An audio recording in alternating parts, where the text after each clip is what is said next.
The advice and opinions expressed by the host of Autism Live and her guests are meant solely as suggestion and should not be in any way construed as child-specific advice. The Center for Autism and Related Disorders advises working with a board-certified behavior analyst who has experience with autism before starting any intensive behavioral intervention. Any choices you make in determining your child's treatment are completely at your own discretion.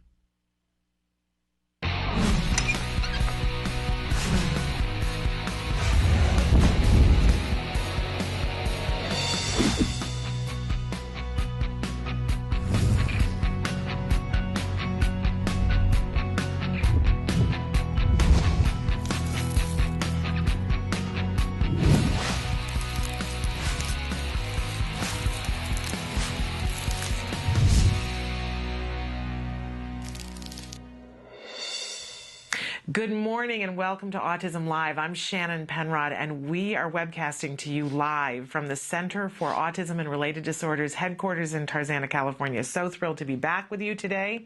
Today is Wednesday, so in just a moment we are going to have Ask Dr. Doreen. Dr. Doreen Granpeesheh will be joining us to answer your questions.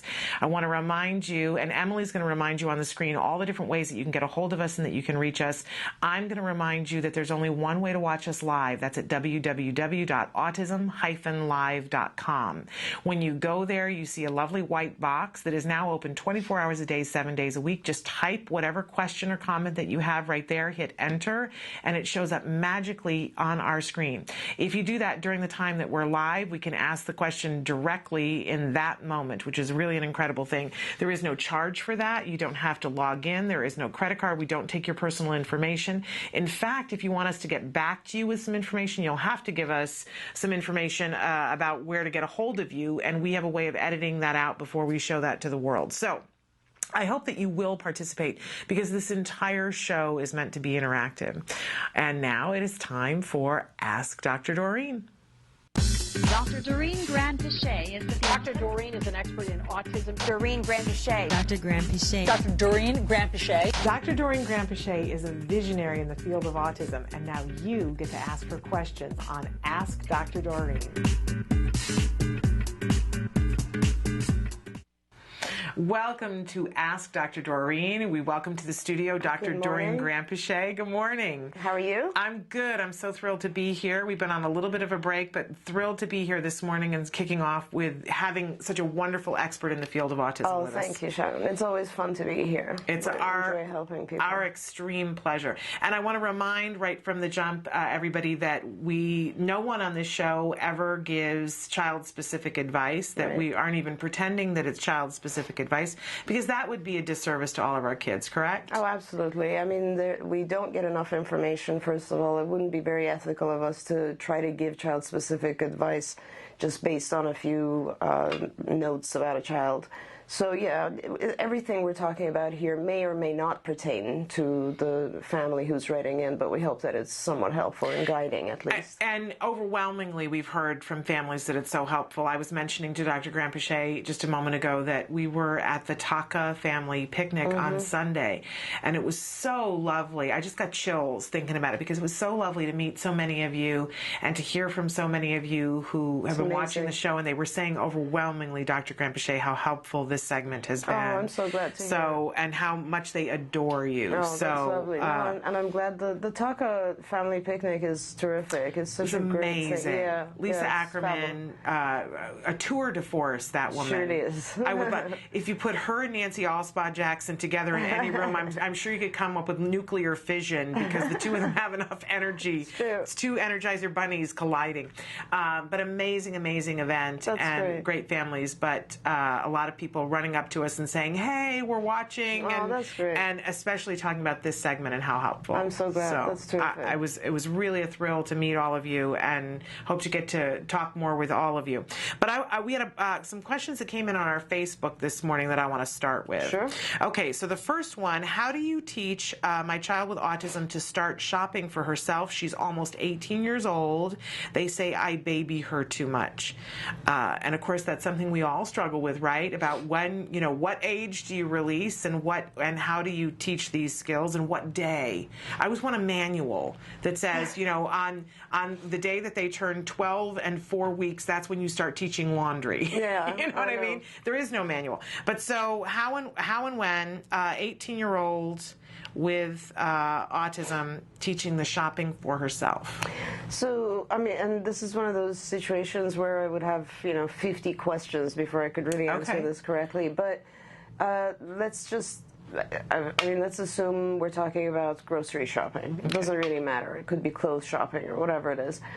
But I think depending on, I assume your child is at the point where they are able to do independent skills or some independent skills, because there's a lot of different things involved in shopping for yourself. So one aspect of it is obviously picking the right things, which is really pretty easy because you can practice that at home by many different ways. One way is, for instance, go online with a shopping thing like Vons, for instance, online, and have her identify and pick the items. Oh, that's a great idea. There's a million ways you can do this. You just have a list depending on her abilities and what are the things you need right now, and then there's the main things that you buy every week, and then other things that you buy less regularly. So that's an easy portion of it, is just learning kind of the needs, the overall package. But then the other aspects of it are, paying for your things, getting the correct change back, putting all your things away correctly. So all of those different skills need to be, I guess, boxed and taught separately. Now, if it's shopping for something that involves a preference, like let's say clothing or something like that, then we're talking more about, and even with groceries, I guess, we're talking more about budgeting.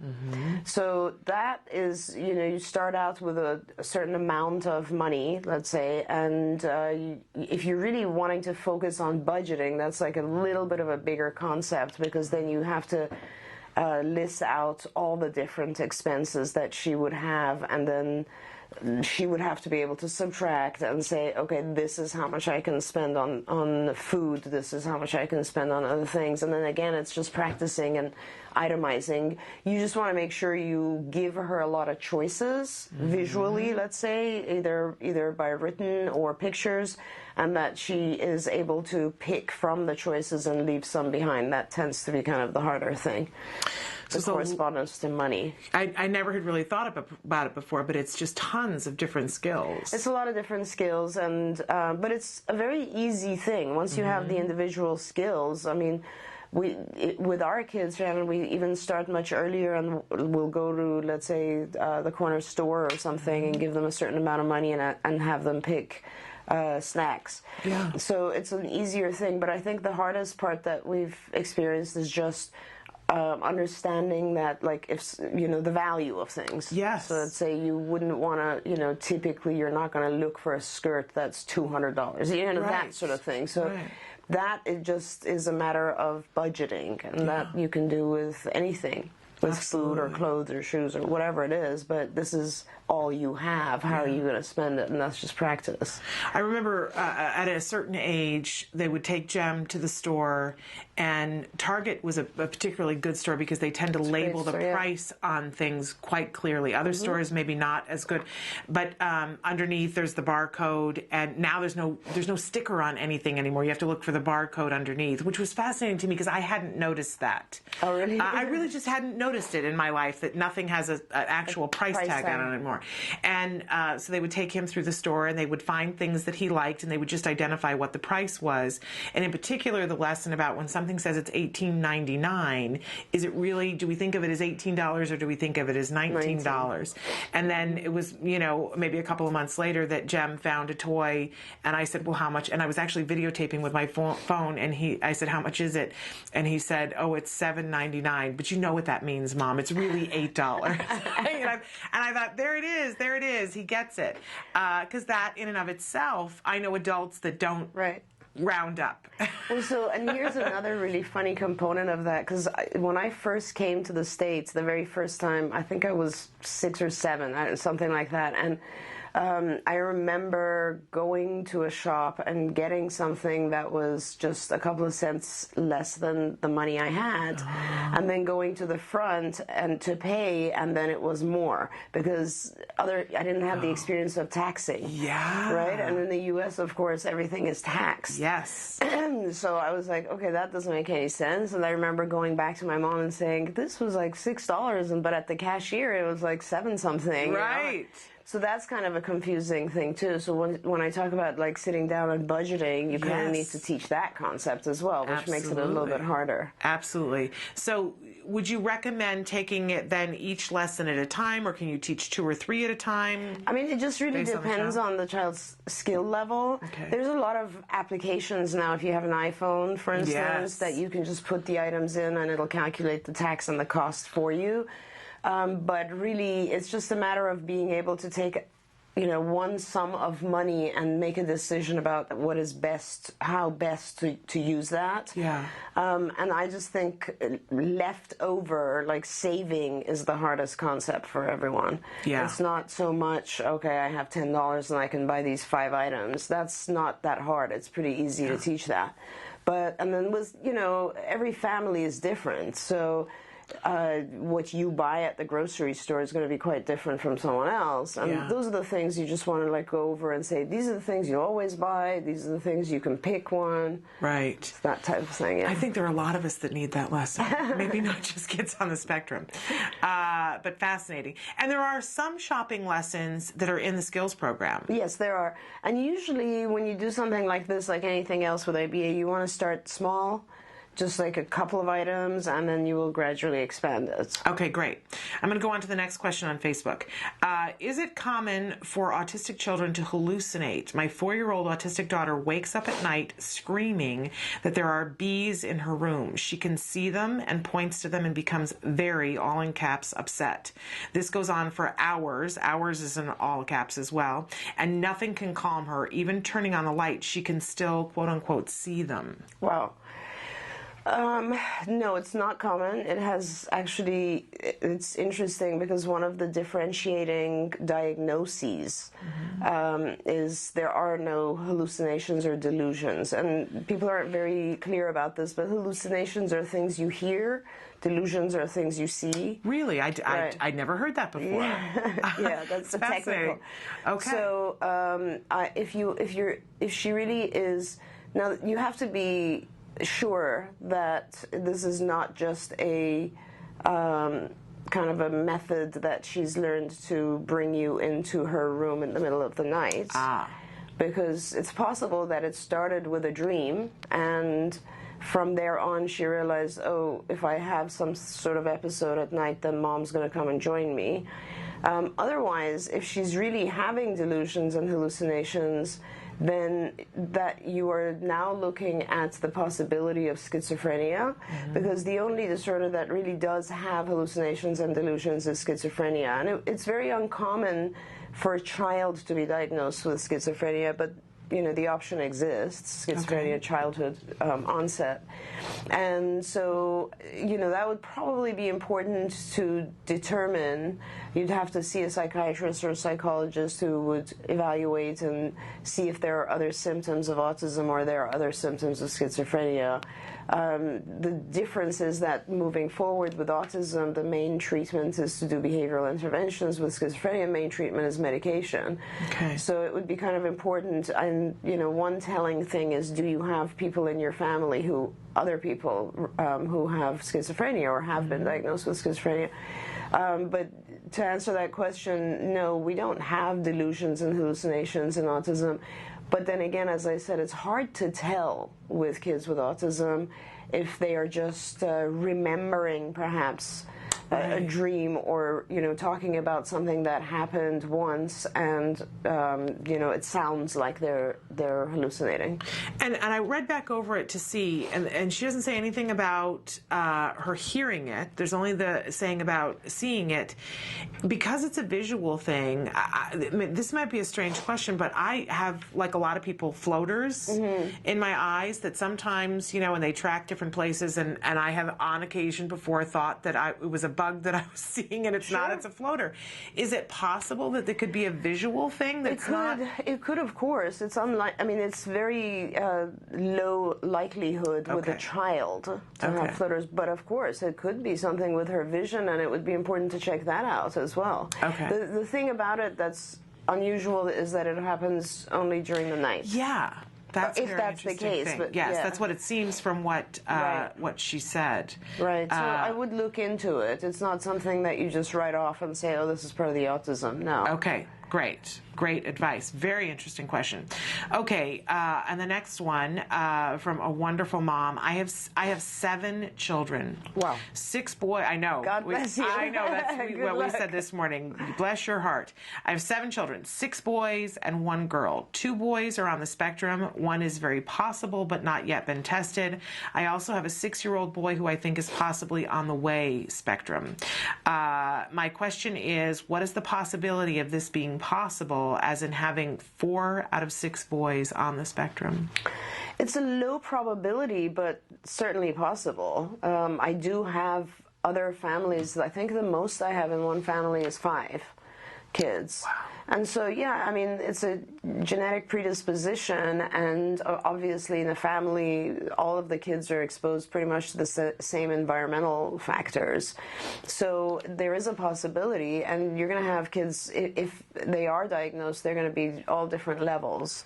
Like, I do have families who have multiple children, and one is extremely high functioning and one is very severely impacted. So it's possible, and of course, you know, sometimes it works out okay, Shannon, because you learn very early on to do changes in the whole family system, like dietary changes and so on, that help everyone. Right. But obviously, the earlier you can find out and get a diagnosis and get intervention in place, the better. Yeah. Yeah, I know of several families that have multiple children, and one mom in particular that recently, I don't want to misquote. I don't know whether she's got 2 boys already on the spectrum. I think it's 2 boys already on the spectrum, and her daughter, she believes, is about to get diagnosed. And she said, you know, I was prepared for the second boy, but I wasn't prepared for this last one. It can be.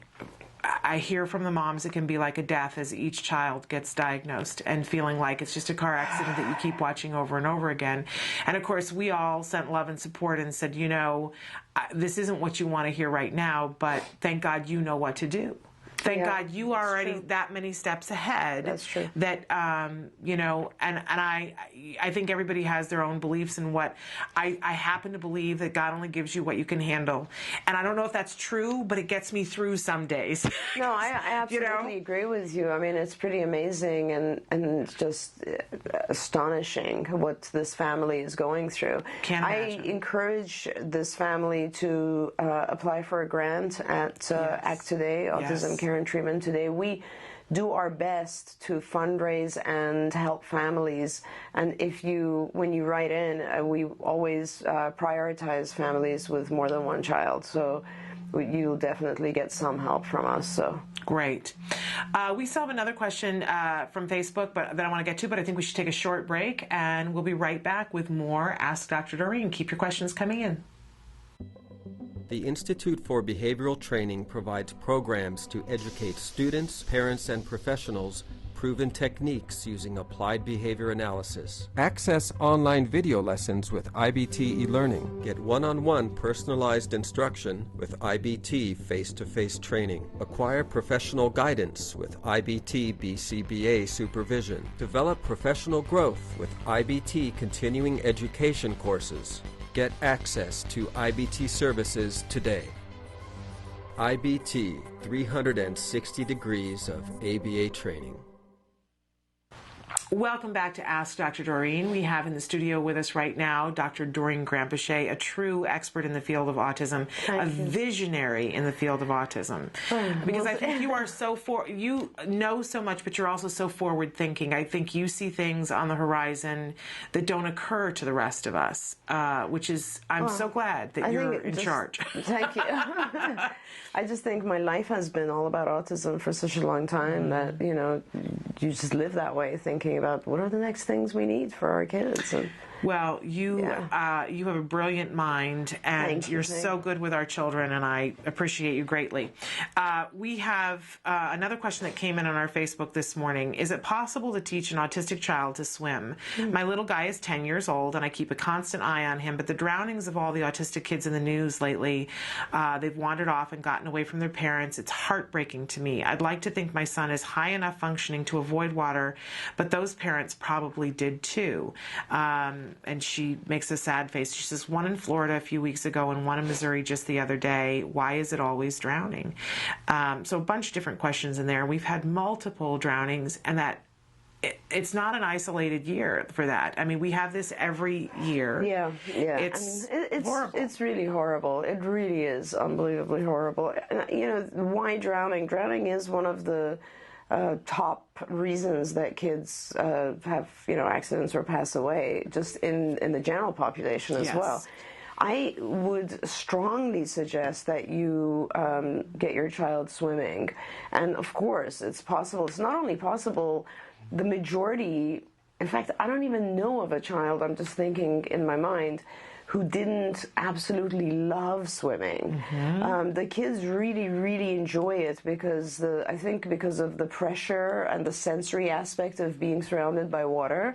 They just love it. And yeah, we teach our kids very early. I mean, you can teach a child any age, and it's really the same process as teaching a typically developing child. It just may take a little bit longer, or you might separate the steps a little bit more.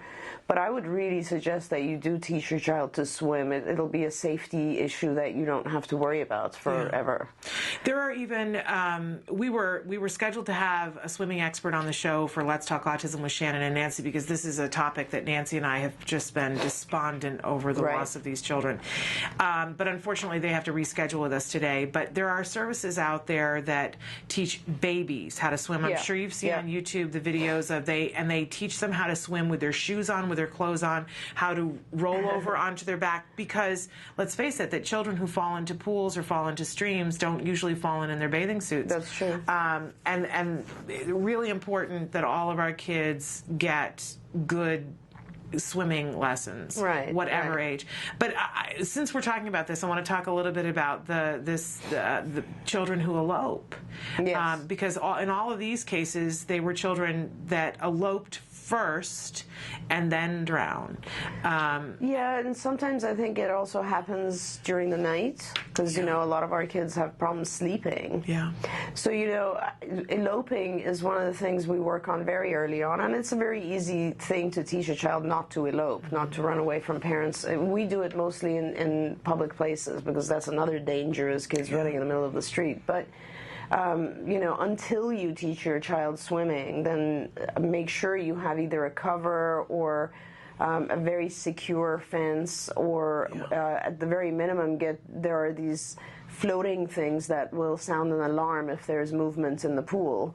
So you know, it has happened quite a few times. I was on the phone with a friend of mine who is a physician, actually, and she was asking for help because her child is in a classroom where one of these children drowned, you know, passed away. And I was giving her some advice about how to help the other kids with the whole grief concept, but it's terrible. It's really terrible. It's devastating. And I know there were a lot of people, there was a public outcry because there was one story in particular, one writer who after Michaela Lynch died, the little girl in Clear Lake, California, had said, you know, why weren't the parents watching her better? And the whole autism community got together for one day, and they called it blogging support and put out words of support and wisdom and hope for those parents, and reminding everybody that you can't watch a child 24 hours a day, 7 days a week, that can't be the expectation ever. That's right. And I think sometimes people don't really know unless they have a child or they're very familiar with autism. We're not talking about an infant. We're talking about, a 9-year-old, 10-year-old who's very active, moving around. It really isn't possible to keep your eye on a child constantly. I mean, you go to the bathroom and they're unsafe. Exactly. So, as much of safety skills as can be taught should be. As you know, a couple of our research team are very involved with safety, and they're really into teaching all the safety skills, even things like recognizing who's a stranger and all of that. So it's very important. Yeah, and we certainly have made the case here at Autism Live that for people to get support, and if you've got an eloper or that you can apply for grants at Act Today because they've got some help and support, but you shouldn't just, I think a lot of times people just accept and go, well, my child runs off and there's nothing that can be done about that because of autism. That's not the case, correct? No, not at all. I mean, our kids learn that very fast, not running away. And actually, I'm glad you brought that up because, we do have a whole subsection of grants just for safety at Act Today. So, Yeah. But back to the original question, it's so important that we teach all of our kids how to swim. Absolutely. And it's not a difficult task to teach. I mean, as I said, a lot of the kids actually, it comes very naturally to them. They love it so much. Yeah. And usually a community will have either somebody who's very good at teaching swimming and is willing to take on a child that has special needs. And I know in my community they offer one-on-one lessons for half the price that they would offer for group lessons for kids who have special needs. Oh, that's great. And it's worth it to ask. Right. I didn't know that, and somebody told me about it, and they said, oh yeah, all you have to do is ask, and they're happy to do that because they feel very passionately that all kids should be kept safe. So absolutely. Ask. And even if the child doesn't actually learn, great swimming strokes, it's just important for them to learn how to tread water, how to float. Right. And that's very easy to teach a child. So. And I would encourage you, check out on YouTube those baby videos. They show taking babies, itty bitty little babies, and they toss them in the pool in all their clothes, and they roll over on their backs, and then they float over to the edge of the pool and can get out. It's amazing. It's like life-changing kinds of stuff. Okay, we've had people writing about baby Einstein before, and we have another question about baby Einstein. How can I motivate a typically developing sibling to play with a sibling who is nonverbal and only wants to watch baby Einstein? The siblings are 8 and 9. Oh, wow. And we see that a lot of our kids, we've heard over and over here that our kids are fascinated with water, that they want to play in the water constantly, and that there are a lot of kids who get stuck developmentally on they love the baby Einstein. Really interesting. I'm trying to remember the baby Einstein stuff. If I remember correctly, it's just like pictures that are labeled and there's music in the background. And there's puppets and toys, and they play classical music usually in the background, and they'll show numbers or letters or whatever. So they're hearing the classical music, and it's a lot of puppets coming out and doing things, not so much talking. Right. Well, so I mean, in this scenario, there's actually a lot of different areas that I want to give feedback. One is, so clearly the child with autism here is very interested in whatever that scenario is. So they're interested in perhaps it's important to have like that kind of musical background. So you could play music in the background and make sure the TV's off, obviously, so that you're kind of producing that type of an environment for your child. Perhaps you will get them some cards, stimulus cards with very bright pictures on them. And that might be interesting enough for the child to want to interact with someone else. Now, the older sibling, I assume older or younger, the other sibling, of course we want our kids to play with each other, and that's a good thing. But to begin with, it's a little bit hard for a child with autism to actually play and interact. You have to teach them how to play and how to use toys appropriately, how to take turns, all these different things. And I wouldn't really, if I was to try to teach a child how to play, I wouldn't really start with stimulus cards. I'd start with some sort of musical toy or Any toy that produces a reaction when you press a button, for instance. There's a cause and effect. Yeah. Right. So, and I hate to say this, and I'm guessing as a mom, you just want the kids to engage each other. Yeah. But sometimes you don't want to see the sibling, the other child, as a therapist, because the other child is a child too. And, I hesitate to encourage you to, at this point, try to have the typically developing child be the one that's responsible for playing with the other child. It's sort of like, just at this point, let the typically developing child do their own thing, rather than encourage them or get them too much into teaching play. Perhaps an adult or a therapist should teach the child with autism some appropriate play skills first, which are perhaps, so you'd want to teach games and toy play and functional pretend play and constructive play and all these different things, and make sure your child's interested in doing that first, and then try to engage with a peer. Okay. So, and I hear this a lot from the things that you say, that we want to front load them for the success first. Is that like a shortened way of? Well, yeah. Because no matter what the skill is, we want to make sure that before we put them in the circumstance where that they've had enough rehearsal for it. Right, is that accurate? Right. Absolutely. And specifically with play, what we try to do is we often will teach play with an adult first, and then teach play with one other child, and then teach play with a group of children. So, and I become very protective of the siblings, just which because is I think, so sweet. Well, I think that's the siblings appropriate. It's hard enough, 100% of everybody's attention is on the child with autism, and the siblings can enjoy coming into it, certainly. I remember when Jana, one of my little girls, her sisters were very involved in stuff, but you want to make sure that it's fun for the sibling. We haven't had enough opportunity to talk to siblings here on the show, and I think we should do a special feature on that. Absolutely, because it's a big deal. I know I've had the pleasure of talking to several siblings that have grown up, and the one thing that I say to parents when they express concern about the siblings is they grow up to be the most incredible, compassionate, well-rounded people. That doesn't mean it's not hard for them while they're going through it, but having seen what the end product is across the board. Absolutely. Nick Yates' sister is incredibly articulate, compassionate, kind, considerate. And she's by no means the only one that I've met I've met Jana, at least one of Jana's sisters. Sure. Incredible human beings. You go through life a little bit differently, right? You learn to not have all the attention. Amazing. Okay, somebody wants to know, is scripting movies loudly normal for a 4-year-old? Normal. Let's say I have a lot of 4-year-olds who do that. Okay. And I would say it's interesting, actually, when you looked at scripting movies, because I think some of our kids try to interact that way. Like, it is language that they learn from a movie, and then some of my kids will just repeat it and they'll laugh, like maybe they're recalling something and they're having fun with it.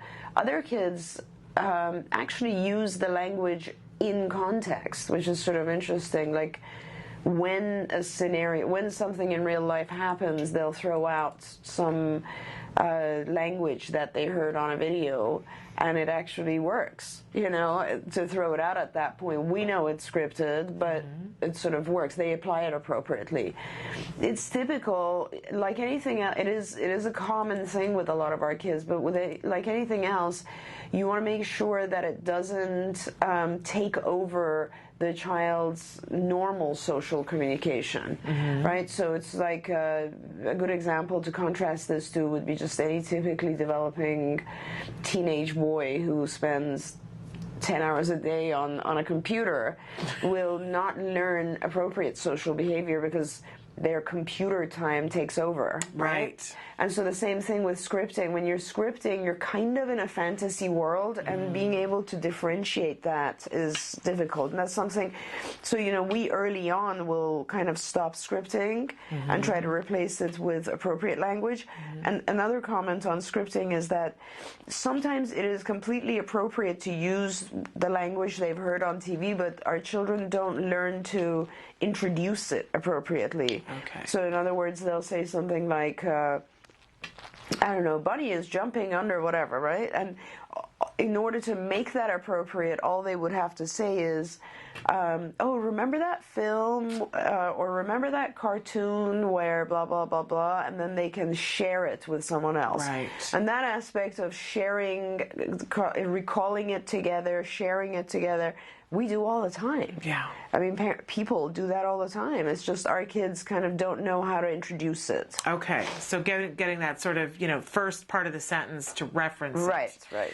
Yeah, Nancy and I have talked about that before, that sometimes that's the toughie with our boys. Yeah. That, you know, Jem will, he'll say something to me, and it's clear that he's been having a conversation with me in his head. He's just 3 sentences further into it than I am. Right, and often you just have to kind of go like, I don't know what that meant. Right, you exactly. You got to go back and clear it up. Okay. We have a couple of questions about methylcobalamin, the methyl B12. People wanting to know, one question wanting to know, are there any disadvantage? Another person who says whether the use of it has any strong disadvantages. So is that outside your area? No, I mean, disadvantages like anything else. You don't really want to be giving your child a shot a few times a week unless they need it. Right. So you would need to do lab tests and identify if the child actually is a low methylator. Otherwise, you don't want to just start doing it because someone else is. Yeah. So other than that, though, no, the kids who benefit from it, and you're not doing anything harmful. And I just, on a personal note, I will say that I was one of those people who, it took me years. People talked to me and said, you should get him tested, you should check out his methylation process and all of that. And I moved slower than molasses in January, going uphill when it comes to giving things, right? I just am extremely cautious, and it took me forever. I think it was 5 years before I said, okay, we will do, and that was even after we'd had him tested, and they said, yes, he would benefit from it. It just still took me time because I was injecting my child. And I'd heard amazing stories from families who said, oh, this just made a huge, huge difference, right? But it took about 2 to 3 weeks before we saw any difference. And my son, who is a lot of times very guilty of what we were just talking about, not telling you what the reference for something is. So about 3 weeks into the shots, he came in, woke us up in our bedroom, and he said, Mom, he said, remember when we were at Disneyland the other day and we went into the Blue Sky cellar and we saw the thing where they talked about how when they were researching how to do Cars Land, they went to Route 66, and he held up a little video, and it was Valiant. He said, I think the next thing they should do is Valiant, and they should go to London to research it. And both my husband and I sat straight up in bed and said, oh my goodness. Yeah, that's because awesome. Any other time he would have come into the bedroom and said, Mom, you know that place, that thing? Yeah. I think they should do that, but they should go this place instead. Right. And I would have been lost. Right. But you have heard everything that was going on in his mind, and the references for it was awesome. Amazing. Yeah, and that's a really good point too, Shannon. Is sometimes our kids are so excited that they want to like blurt something out. And we really are. I mean, I don't even know if any of our answers helped this particular parent, because there's such a huge array of scripting. Like honestly, sometimes you have kids who will say nothing else. Yeah. They're non-vocal other than the scripts that they memorize and repeat. So it's very different how you deal with it at any given point. And as far as the methylcobalamin disadvantages, I don't know in terms of everybody else, but I was warned of the fact that he may do some chewing, and he did. We had to get some jewelry because he was having some biting issues that went away. But we did do a bitey necklace, and I was also warned because my child is very yeast reactive that it might kick up his yeast a little bit, and it did. And we had to sort of change things and get a little bit. You know, we'd loosened up on He's always GFCF, but we had loosened up on some other things that he was doing, and we had to tighten up on those as well. And did you see a pretty significant change after? You know, I would say, and I've shared this with you before, that I think we still need to go back in and do another yeast thing, because I think we just have been barely keeping not a good enough control over things. Yeah, yeast tends to be really a factor that stays pretty chronic, and it just keeps coming back, and a lot of our kids suffer from that. Yeah. But I can see a difference in my child when he has his methyl B12 and when he doesn't. Amazing. And now he is old enough and verbal enough that he will sometimes voice to me, because it's supposed to be every third night for us, and that's really hard for me. You can't set that on a phone. Yeah. And like I could set every other night on a phone, but I can't set every third night on a phone. So some days I mess up, and we just don't get the shot done. And we do it while he's awake, and it's not his favorite thing to get the shot. I'll be honest with you.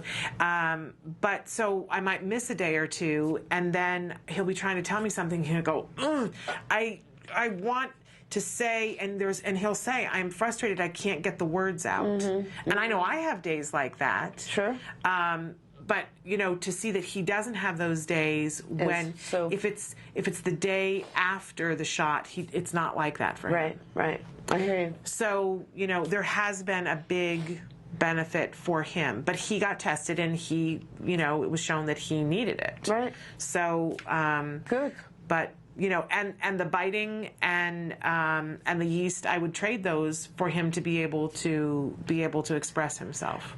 Absolutely, but I mean, you have to also remember that the whole concept of these shots with the methyl B12 is very important just for detoxification. Yes. Like, you know, you're giving your child the shot because they're low methylator, which means they're exposed to the same things we are, but they're not detoxifying as rapidly. I'm glad you said that, because I don't think of it that way. I think of it as him being able to speak, and not why he's able to speak, because he, as they refer to it a lot of times, is taking out the trash. Yes. Giving him his body a way to take out the trash. Cleaning up, absolutely. Fascinating. So hopefully, you know, if they can be talking to their doctor about whether their child is a methylcobalamin, whether they're low methylator. Low methylator, yeah. Okay. Fabulous. Okay, we had another question up here that I wanted to scroll up to. I have a 20-year-old friend with autism. He loves to play on the computer, but is unable to use his fingers to type. Is there software that allows you to communicate while typing? I'm not sure I understand that. So he communicates while typing. I don't know whether they're asking for, are there computer programs that will help you to type, or computer programs that help you communicate without typing? I'm not sure. Right. I can't. Well, there's a lot of different programs for typing. And there's just various keyboard programs and so on. And we use the same ones that we have with our typical kids, with our children on the spectrum, and they work fine because they actually give you a keyboard, and they gradually teach each one. So that's fine. But and then there are programs that are for communication, like Proloquo and so on. You know, so there are. And these days, to be able to answer that question, I think if the question is without typing, with the iPads, you just have to touch. And you don't have to type anymore, so now you're touching icons.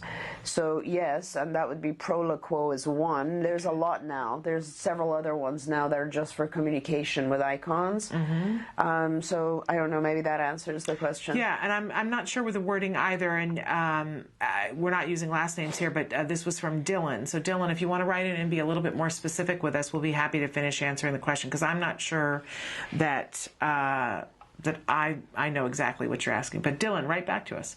Okay, we should take another short break, and then we'll come back and do another segment before we finish the show. So stick with us more. Ask Dr. Doreen after these messages.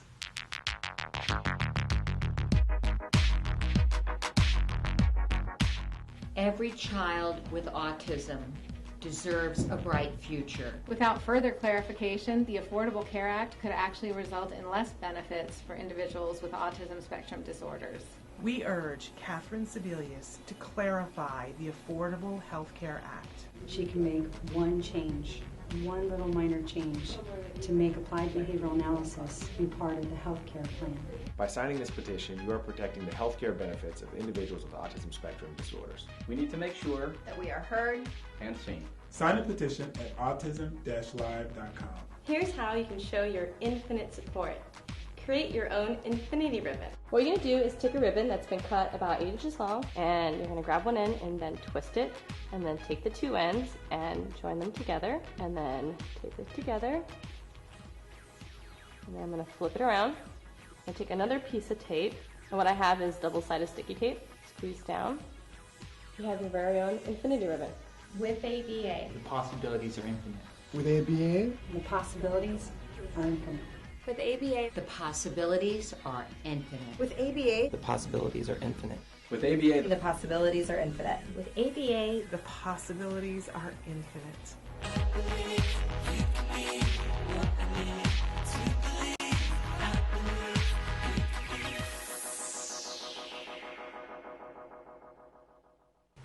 Welcome back to Ask Dr. Doreen. Our very special guest in the studio with us right now is Dr. Doreen Granpeesheh. Now, several of you have written in and asked for the DSM-5 criteria, and we were so lucky a couple of weeks ago to have Dr. Granpeesheh go through the entire criteria.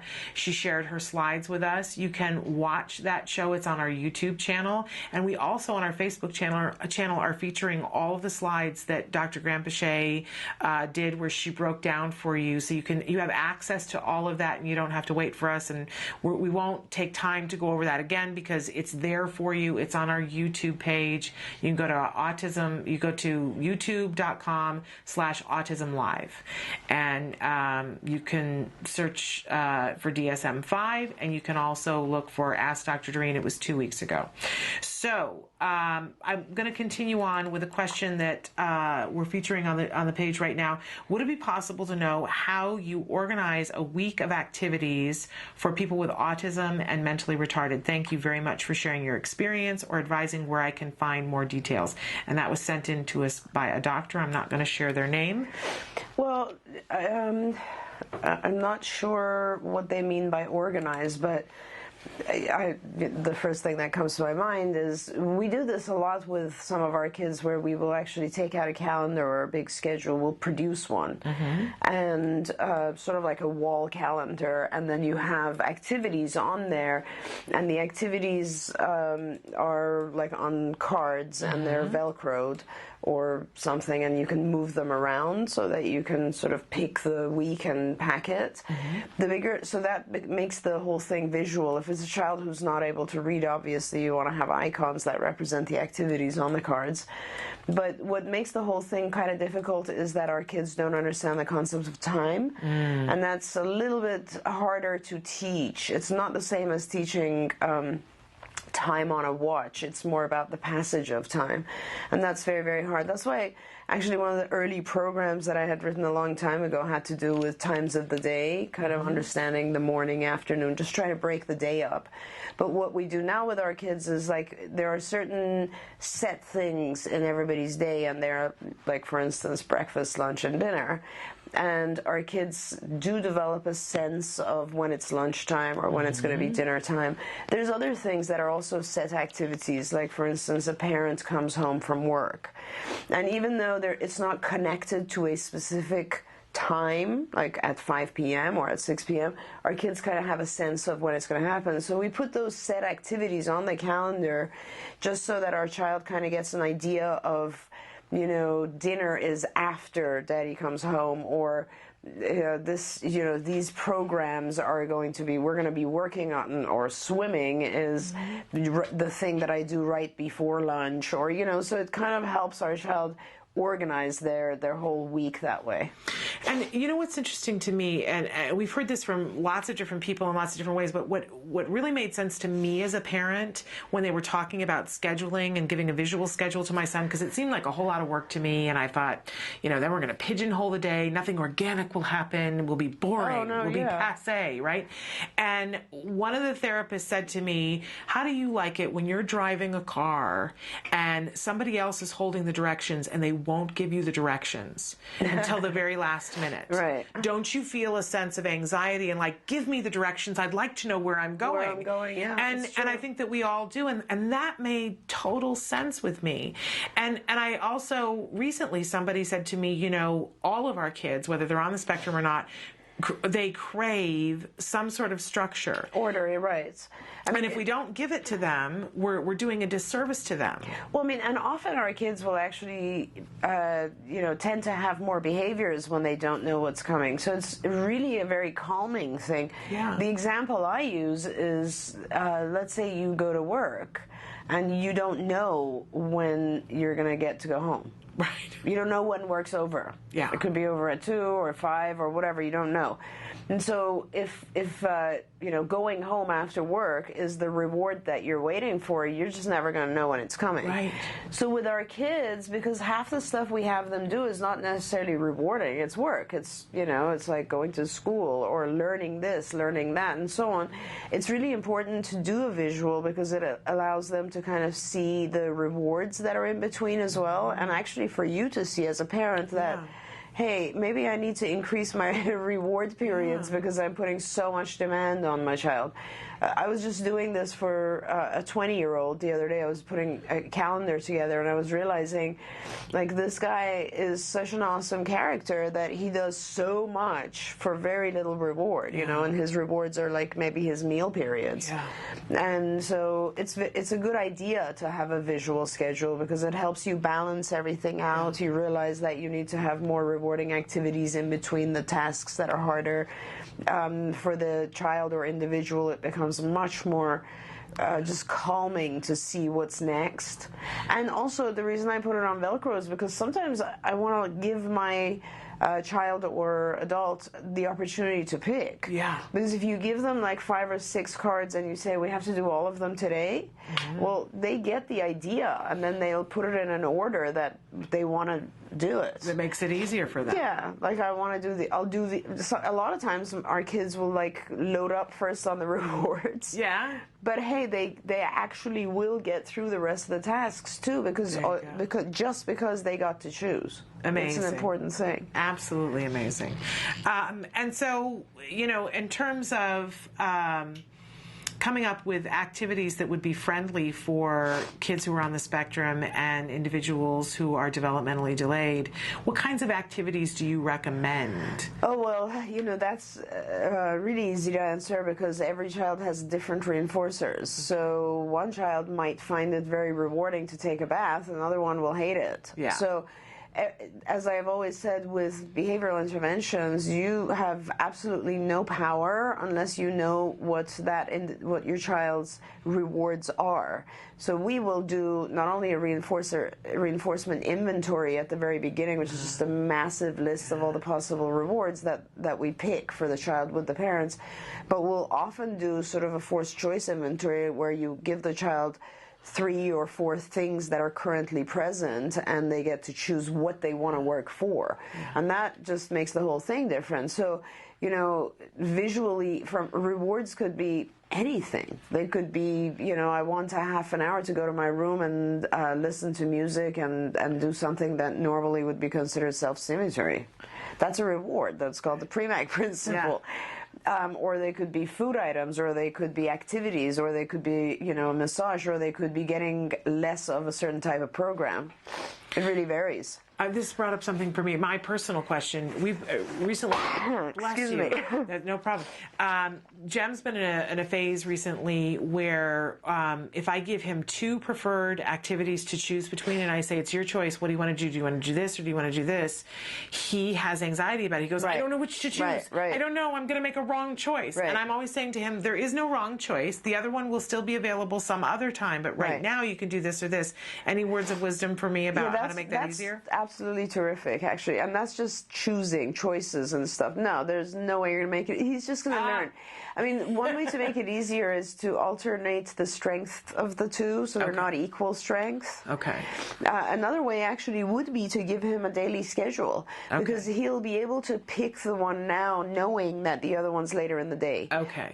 So he'll know that he's going to get both of them. He's just going to get one now. Okay. Yeah. That's great because, summer's coming up and I like I said before, I was reluctant to do the visual schedule before, but I shouldn't be because I know it works. It's terrific. I've done it with my kids all the time. I mean, it's just terrific. Fabulous. Okay. So, and hopefully we have enough time to cover this one. How do autistic children take tests? Is there some type of routine that they go through? And thank you ahead of it. I think this is a great question because I am still confused with all of the tests that they give. People talk about the ADOS and they talk about the... Is that what we're talking about here? Well, actually it could be, how do they test in school? Like, how do I just don't know, right? Yeah, I don't know either. We'll try to hit on both, I guess. Okay, great. Testing in school, there's accommodations, right? So you will specifically request for accommodation so that they will give you more time. The child will have different types of questions, or will have, just a broken down test, or do it over multiple days, or a variety of different things that they can accommodate your child with, if that's the question. I don't know. In terms of assessments, there's a ton of tests. The ADOS is going to be extinct now that we have DSM-5. Really? So something else will take its place? Well, they'll have to do a new ADOS. Okay. Right, so, and I'm pretty sure they've been working on it, probably. Okay. They just have to validate it and all that sort of stuff, so it takes a while. But there are a series of tests that are just for diagnostic purposes. The ADOS is one. There's others. ADIR is sort of a parent interview version of the ADOS, and there's a lot. Depending on the child's age, there's various other ones, which will all now have to be changed, right? Because and so if you walk in today and say, I'm getting my child diagnosed today, right? You have a new criteria, but you don't have a new test. What happens? That's correct. Well, that's why you need a clinician who's experienced. I won't generally test my kids for diagnosis anyway. Okay. So if you're not experienced, you will want to depend on testing. For me, I depend on spending 2 hours with the child. Okay. So an experienced clinician doesn't need to test. Testing is just... So those are the diagnostic. And then when we're looking at other tests, obviously there's a whole array of cognitive tests, IQ tests, a whole array. The Stanford Binet, the Wechsler test, and they change by age level. And then there's a series of tests just for language functioning. Yes, there's a lot. The Vineland is an adaptive test, and that's one that will probably never change. The Vineland's been around for ages, and it's a pretty amazing questionnaire. It's more of a questionnaire. And there's a version for parents and a version for teachers and other caregivers. And it looks at adaptive functioning. So it'll look at a variety of different things within the scope of how does this individual function in the world. And it's like the only test I know that goes from age 0 to 99 or something. It's got a huge, broad range of age. And it's just a series of questions in daily living skills, communication, social behavior, and so on.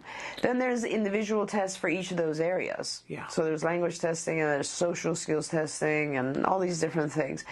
And then there's developmental tests, which are usually pretty limited. Skills, we're in the process of validating right now, and the skills index, I think, is more of a developmental, because they'll ask you a lot of questions about your child's functioning at certain ages, and those are very useful, I think, in terms of being able to identify what my child still needs to learn. Yeah. There's a ton of different tests. Now, another aspect of this question might be, how does the child tend to do? Usually, obviously, anyone, not just kids with autism, will not necessarily show their true ability because a test is given on one day. Imagine if you have a day like I'm having today with my allergies and you go in for testing. You're not going to do as well as another day where you're not having allergies, right? Or you're not rested, or you get irritated with the examiner, or whatever it is. There's a billion things that will influence how you do that day, and unfortunately that's just the way it is. Yeah. If you have your child tested and you truly believe it's not valid, then you should go and have another test done, or repeated. Often, though, I'll be honest with you,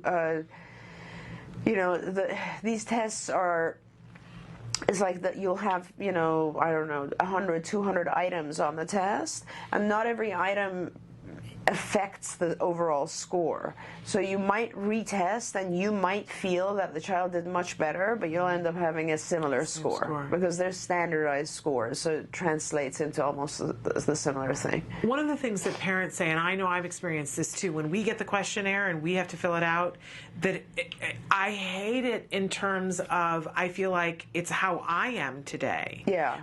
That I'm going to fill it out and I'm either going to say he's better than he is and he's not going to get treatment that he needs, or I'm going to say that he's worse than he is because he had a bad day or I had a bad day, and that we're in some way going to skew the results. Yes, it's hard. It is very hard, and that's a very interesting perspective, actually, you just gave me. I think when we were writing the skills index, we had two ways to deal with that, because it's kind of intense for a parent. It is. What we did is we said, does your child most of the time do this or not? And even if you weren't sure about that, then we still have sort of a pool of questions that you can actually probe, and you just put them away because you just don't know the answer to that.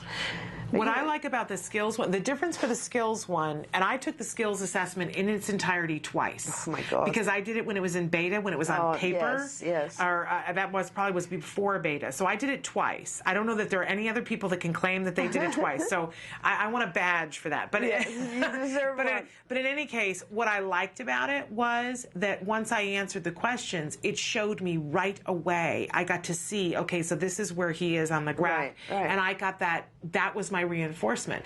When I take them at school and I fill them out and I send them in, later on I get back a score that I can't link up to what my answer was, so that I don't have a way to gauge, was that because I was having a bad day, or was that because I was hoping he was doing better than he was? Right, and that's actually not ethical. Like when you get a test done at school, for instance, a school psychologist will give you something to fill out. They're supposed to sit with you and explain the whole thing. They're not supposed to send it to you. They're supposed to sit down with you and explain what each score means. But nobody. That might be in the middle of the IEP when I'm like, we're in hour 4. Can I just go? Yeah, I hear you. And also, so that's another important thing. Schools aren't allowed to do certain types of tests, so their tests will be slightly different ones than, like, they won't be doing IQ tests, for instance. Amazing. We're unfortunately out of time. We've gone over, but I appreciate you so much. My pleasure. And we're looking forward to having more chats with you in the future. And people can keep their questions coming in, and we keep a bank. If you have written in after we got to your question, don't worry, we will get to it eventually. But I thank you so very much. My pleasure. Always nice to be here. All right, we're going to take a break and go to the A Word, this wonderful documentary that's being made here at the Center for Autism and Related Disorders. After that, I'm going to be joined by the fabulous Nancy Alspaugh-Jackson for Let's Talk Autism with Shannon and Nancy. We've got some exciting things to talk about. You're not going to want to miss it. So stick with us. Take a look. This is the A Word. I know a cute little blue-eyed boy, and his name is Jack. Jack Riley. He got a big, warm, blue-eyed soul that makes your heart beat fast. That's so cool. Thanks, guys. Over a year since he was diagnosed, and 10 months since he started ABA, and I don't think at the time we really understood that you can be happy, fun, and still have autism.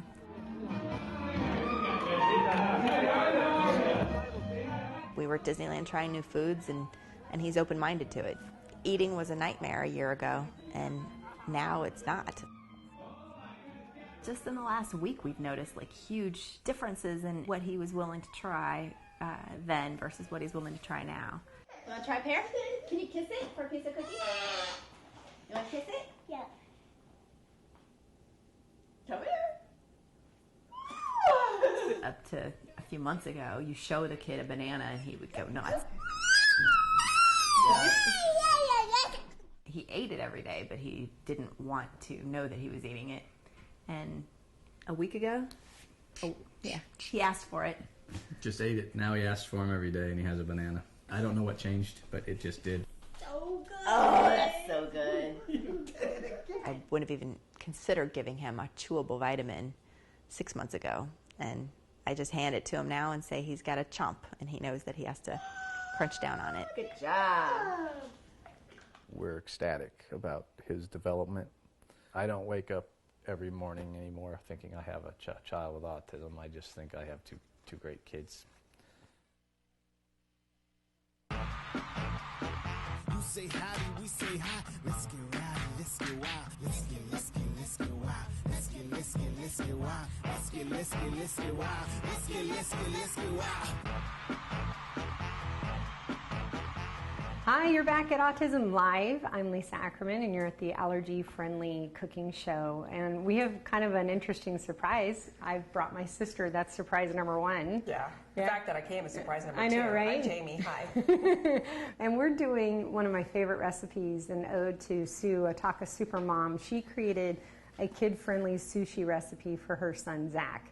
So, hi, Zach. Thanks for allowing us to borrow your lunch recipe because it's really awesome. So, we can't wait to show it to you. First, what I'm going to do is we're going to cut up some of these things so we can get ready. I'm going to take an organic cucumber and just make some slices of this that we're going to use in a little bit to add some extra textures to the seaweed roll that we're going to do. And I'm just making long slices so we can place this in our sushi later on. And then I got, of course, a nitrate-free, gluten-free, fantastic sausage. Love this. So this is a barbecue chicken that we had last night. It was pretty awesome. Make sure that I have a little bit of everything here for the sushi roll. So now let's make the sauce. Use my gluten-free, casein-free, soy-free soy sauce. And, of course, my most favorite thing in the world is crushed ginger. Love this stuff. I thought that was garlic at first. No, you can actually do buy it that way. this. Ginger is just such a blessing for digestion. So I just made this quick sauce, super easy. So here's my cooked rice. This rice is very, very sticky. I use this really great little water and apple cider vinegar combination just to keep my hands. That's what the sushi chefs do, is a little trick, which is like pretty. They're used for apple cider. I know, and I love that stuff. So good for you. So all I'm doing is just keeping my fingers a little bit damp so the rice doesn't stick to my fingers. And we're just pushing this all through. If your kids don't like green, not a problem. You just flip it over. So that way we can hide the green stuff from our kids and it will be rice out as part of the recipe. So let's have a little fun. We're going to do my favorite, avocado. And if you're sending this to lunch with your kids, you may want to put a little extra of the lemon on there because it will get brown. And I even have sensory issues for the brown stuff. So there we go. There's our avocado. So the next thing I'm going to do is do a couple of the cucumbers. I know, it's so easy and it's so cute and we're going to eat healthy. You're going to make one for me for lunch today. Yes, right? you can have one for lunch. Now comes the fun stuff, the sausage. So you could put anything in here. Anything. Jeez. Anything. It's really just the simplest thing in the entire world. And then, so, you know, it's sushi kids can eat, and I wasn't joking about that. So I may squeeze a little more extra lemon on there. And now I'm going to take my little sausage, or sauce, excuse me. Just put a little bit on there so we're coating. About a teaspoon. Doesn't it look good? You can get this at any cooking food store. So this is just the little sushi roller, which I think is fun. So I'm going to put this underneath, and I'm going to start to roll. So you got to watch how you go through and roll this. So the biggest thing is to try to get it compacted enough. So when all is said and done, we can hide the green stuff. So again, with cutting sushi, you want to make sure your knife's really sharp. And we also want to get it a little wet because that way it would make it easier for cutting. So I'm going to just cut off the ends. It's so funny. These are our taster bites, Jamie. You can tell me how these taste. Go ahead and try it. Yum.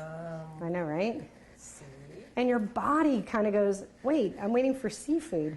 But you've got awesome sausage, chicken. You've got a full serving of vegetables. And is that good? Yeah. Yum? You're not lying? You're not lying? Okay, good. I like more sauce. You like more sauce? We can even put wasabi in there if you like. Yeah, if, you know, I think the wasabi, the issue... Oh, we're making it for kids, sorry. Yeah, we are making it for kids. This is just a fun way to introduce more foods to your kids and notice they're eating seaweed. We'd love to hear from you. If you have an idea or you want us to convert a recipe, let us know. Jamie, thanks for being my fabulous Flannel White. You can reach us at autismlive@gmail.com or facebook.com/autismlive. Or we have thousands of recipes on TACA now. So, go check out the TACA website and let's get cooking. So we'll see you next time. Thanks for joining us. You say howdy, we say hi. Let's get rowdy, let's get wild. Let's get wild.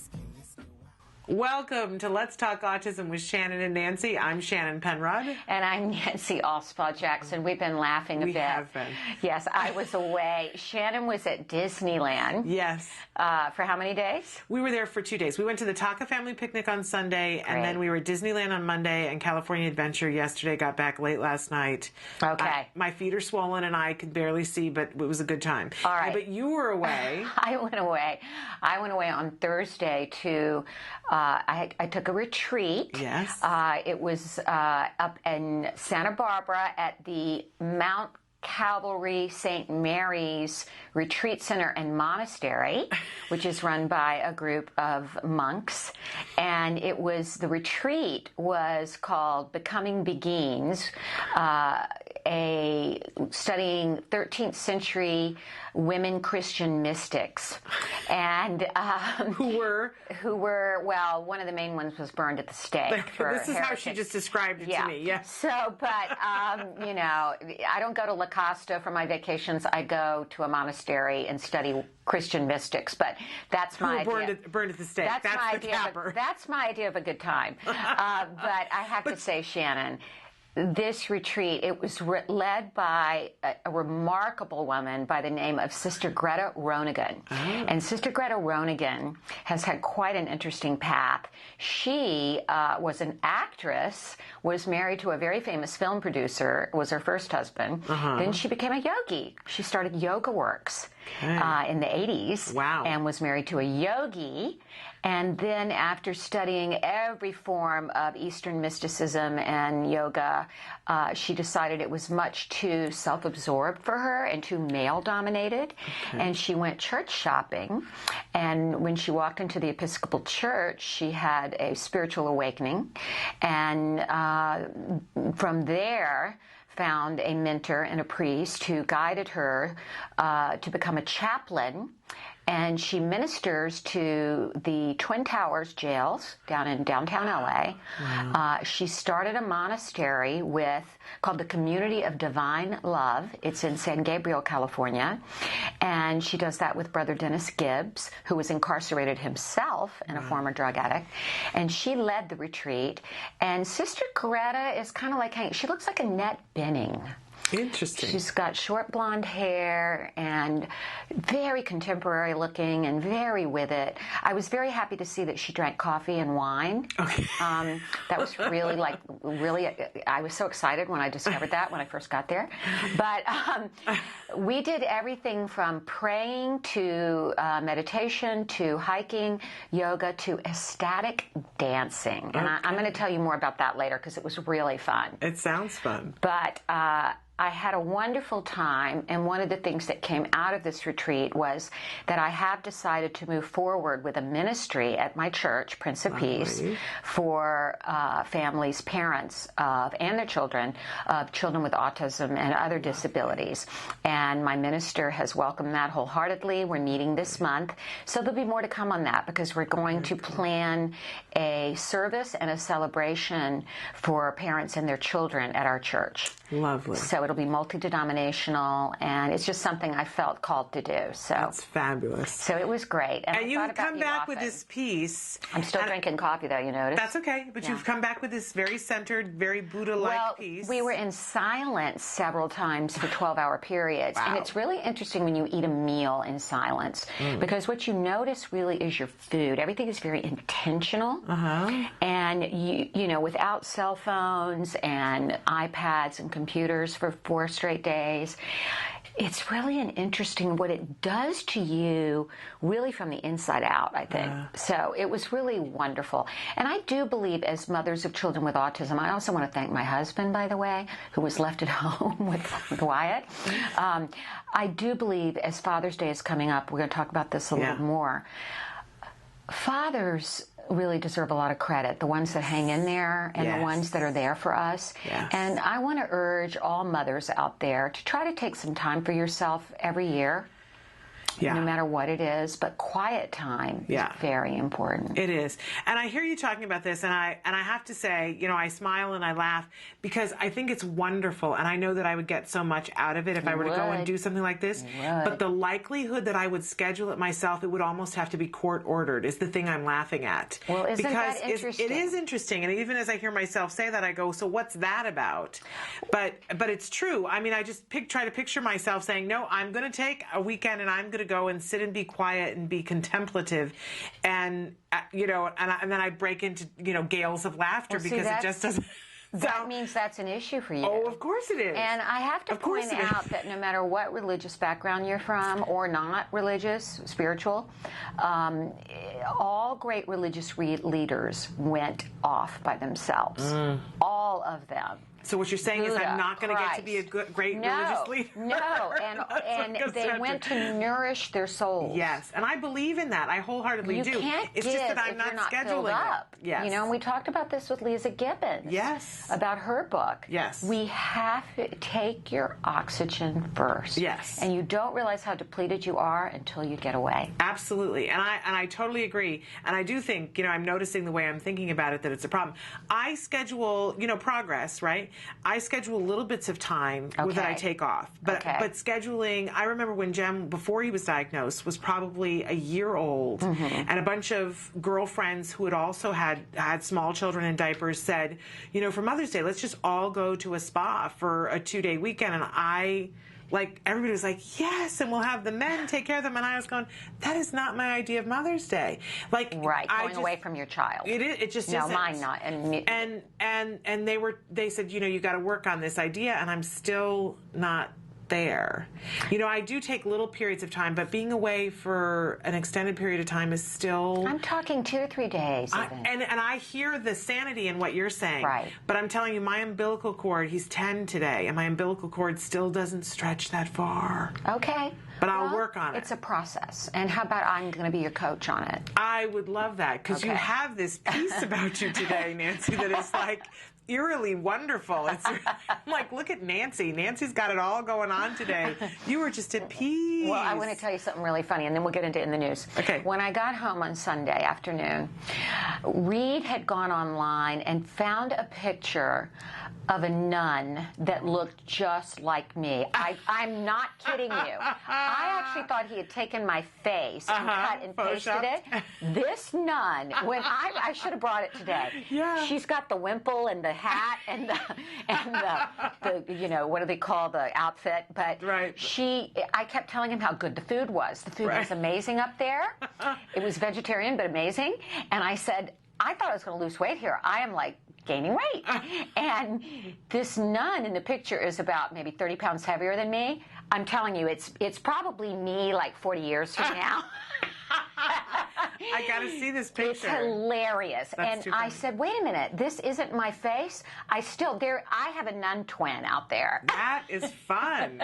That's a very fun thing to have a nun doppelganger. Welcome home, Sister Mother Nancy. Oh, I love it. Usually they give you another name, though, you know, other than your actual name. Yes, they do.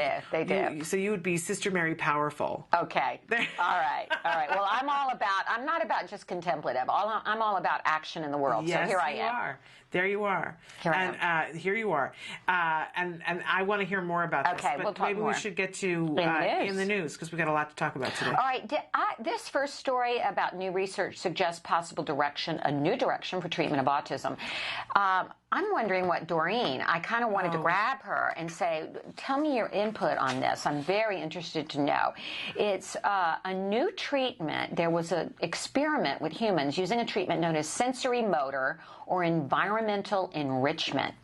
Researchers documented marked improvements. Is it marked or marked? I think it's marked. Okay. Marked improvements in young autistic boys when compared to boys treated with traditional behavioral therapies. Now, I wonder what those traditional were, whether they mean ABA, floor time, maybe that kind of thing. Right. The rationale for the new treatment is rooted in the fact that autistic children typically have sensory problems, the most common involving smell and touch sensitivity.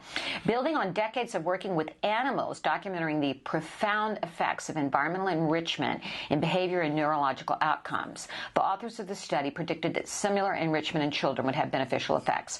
Okay, to break it down, they took 28 autistic boys ages 3 to 12, and they were in 2 categories based on their severity. And for 6 months, some of the boys were put into these environmental enrichment exercises, and it's very simple sounding. They received a kit. It contained essential oils of fragrances such as apple, lavender, lemon, vanilla to stimulate the sense of smell. For touch, the kit contains squares of plastic doormats, smooth foam, a rubber sink mat, aluminum, fine sand, felt, and sponges. Also carpet, hard flooring, pillows, cardboard bubble wrap. They had a multi-textured walking path. They had a piggy bank with plastic coins, plastic fruit. Now, a lot of these things, I have to say, were incorporated in Wyatt's behavior therapy. I was just going to say, Jem also. So to me, this is not exactly earth-shattering new. No. And in fact, years ago when I was teaching, for a period of time, I was working with kids who had dyslexia. Right. And one of the things that we did was we got carpet squares and sandpaper, and we taught them how to do their letters on the sandpaper because we knew that the sensory touch crossed over between the 2 parts of the brain so that their brain could communicate what the letter was instead of writing it backwards. Right. So, you know, for me, the same thing. I was like, okay, this is not all this cutting edge to me. Right. Or different from ABA. Right. Exactly. But they're saying following 6 months of therapy, 42% of the children in the enrichment group significantly improved in behaviors such as relating to people and responding to sights and sounds. I would imagine that, compared to only 7% of the standard care group. And in addition, 69% of parents in the enrichment group reported improvement in their child's overall autism symptoms compared to 31% of parents in the standard care. So what I'd like to know is, and we'll have to research this, or have Carla, our associate producer, research this. What was the standard care group? Yeah, this to me is a big question. To me, any good ABA program incorporates a lot of this. Absolutely. And of course, you know, we know that now with the new DSM-5 criteria that sensory is included in the criteria now. Yes. So it's very interesting that this comes now, and I'm with you. I want to know what the standard treatment was. And one of the most interesting things I found in Temple Grandin's new book is the chapter on sensory issues and how overlooked they have been in autism treatment. And do we have any of her books left to give to the public? I believe that there is one book left unclaimed. Okay. So if anyone out there listening today is interested, they can write us. We've got one left. We've got one book. Yes. It's very interesting how Temple, it really has opened my eyes because Temple has explained how some of the sensory issues can cause such severe behavior problems that we're not aware of. Absolutely. Absolutely. It's kind of amazing because, you know, we're always looking for that missing puzzle piece. And I don't know about you, but as my son has gotten more and more language and he starts to say things to me, there was something that happened yesterday. Oh, I know what it was. I was cutting his fingernails. Yes. And I used to have to struggle with him. Oh, yeah. And he's, you know, he's 10 today, and we've been starting to have him try to do some of it himself, but we're not relying on that yet, right? He's 10. But I was there and I was holding his hand and I was twisting his hand so that I could get to it. And he said, "Mom, could you please not hold my hand that way? It hurts." And I've been doing this for how many years? And I did not realize that the angle at which I was twisting his hand, it hurt. Like once he said it, I went, "Duh." But I had this flashback to him being 3 and trying to, like, you know, wrangle him and, you know, have my legs wrapped around him so that I could cut his nails. And Can I relate to that? Yeah. And I relate to that. Yeah. And I bet Wyatt has had some of the same issues, and the way we do it is uncomfortable. Right. The other thing that I discovered now that Wyatt's become more verbal is that he always put his T-shirts on backward. I used to think it wasn't looking.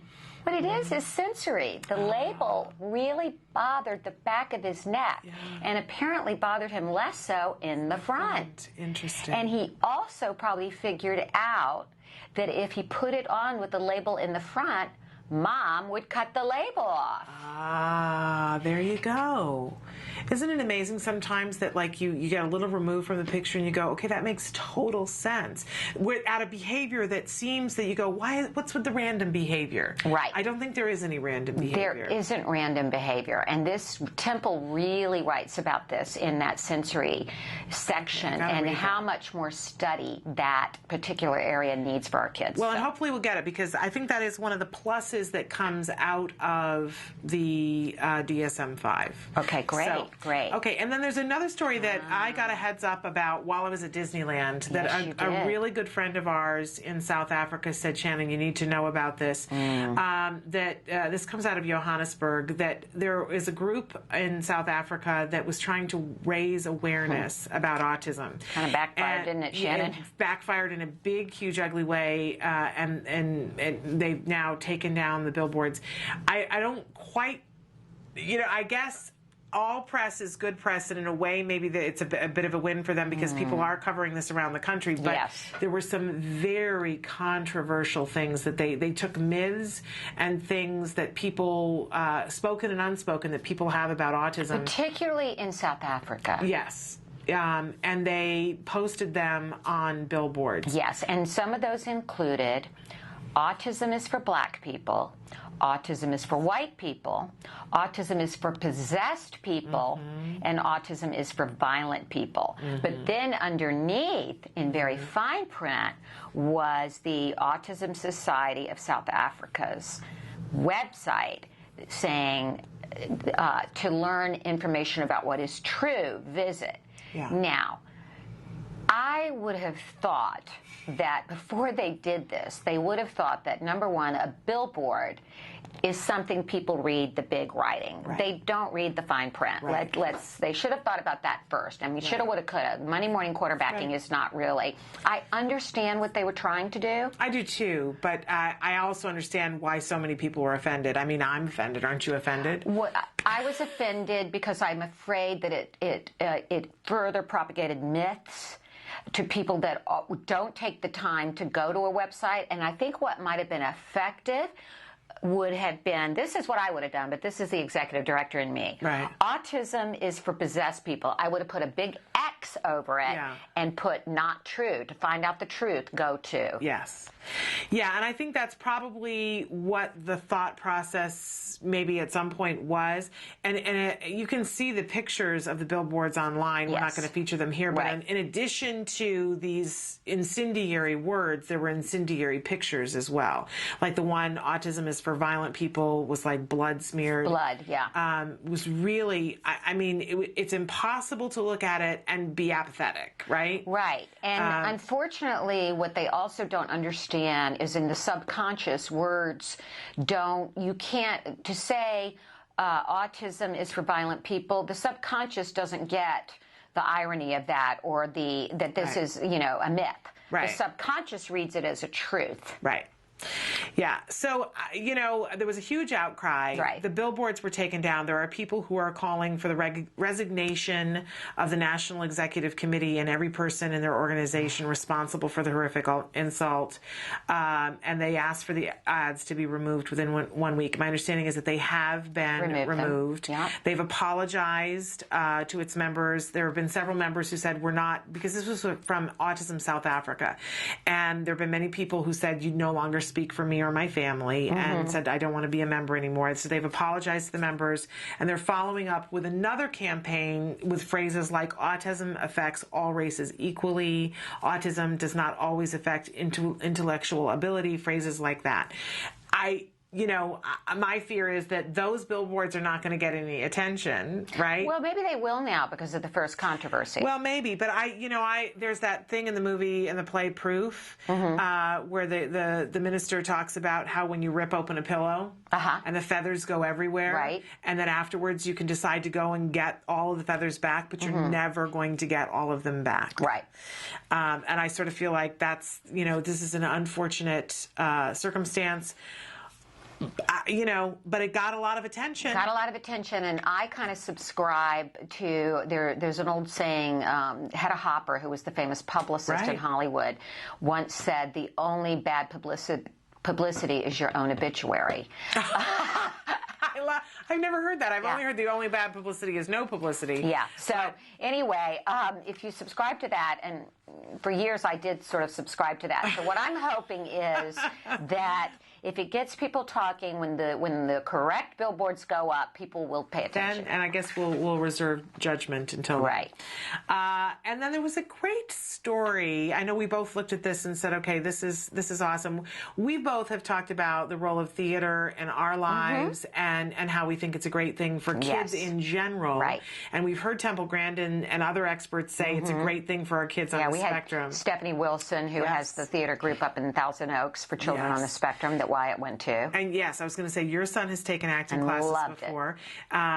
Jem, because I used to be an acting teacher, I just recently directed him in a play. That's great. And so, you know, I think we're both people who think that this is of great benefit to our kids, and we're not the only ones. And in fact, there's been a $250,000 gift given from Myrna and Freddie Gershon, and they went to a theater and saw the amazing effects that it can have with kids on the autism spectrum. So they have given this grant to a new program bringing musical theater and performances to Manhattan's P94 schools, which primarily serve children on the autism spectrum. They are executives in the entertainment industry, Myrna and Freddie Gershon. Which is great. It is great. And they are, as reported as being, I don't know that they throw this around, but they say that they're both in their 70s. And they are thrilled to be giving this donation. Some of the things that they have worked on, I'm sure you're going to be familiar with. Mrs. Gershon was a motion picture executive who created merchandise and licensing deals. Her greatest hits include Flintstones vitamins. Those are pretty huge. Pretty influential woman. The Pebbles breakfast cereals, and a deal with JCPenney to exclusively sell a white polyester suit inspired by Saturday Night Fever. That film also spawned a cologne that smelled like Bay Ridge, Brooklyn, quips Mr. Gershon. Mr. Gershon is a lawyer who worked for the Robert Stigwood Group with clients that included the Bee Gees, Eric Clapton, film soundtracks for Grease, Saturday Night Fever, and later on in life he became the chairman and chief executive of Music Theater International, MTI, which is a licensing company. Right. So nearly 20 years ago, Mr. Gershon came up with the idea to create shortened versions of major musicals that could be performed in schools. His Broadway Junior collection shows have been performed more than 300,000 times. And a few years ago, with the Schubert Foundation, MTI began a program with the New York City schools, with the Department of Education, to bring musical theater education to underserved middle schools. And a middle school of P94, which primarily serves those children on the autism spectrum, was one of those middle schools.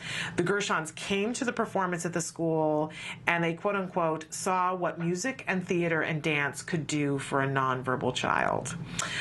It was mind-boggling, is what they reported, and that parents and audience members cried, and that they also cried. So I love that they've now put their money where their mouth is. That's right.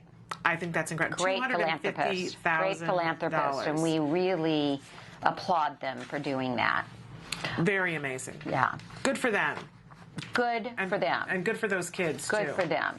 Put your money where your mouth is. Speaking of which, putting your money where your mouth is. Yes. We just received yesterday an alert from Autism Votes that we need to act now, act today, or start paying copays and deductibles for autism treatments. This is for California.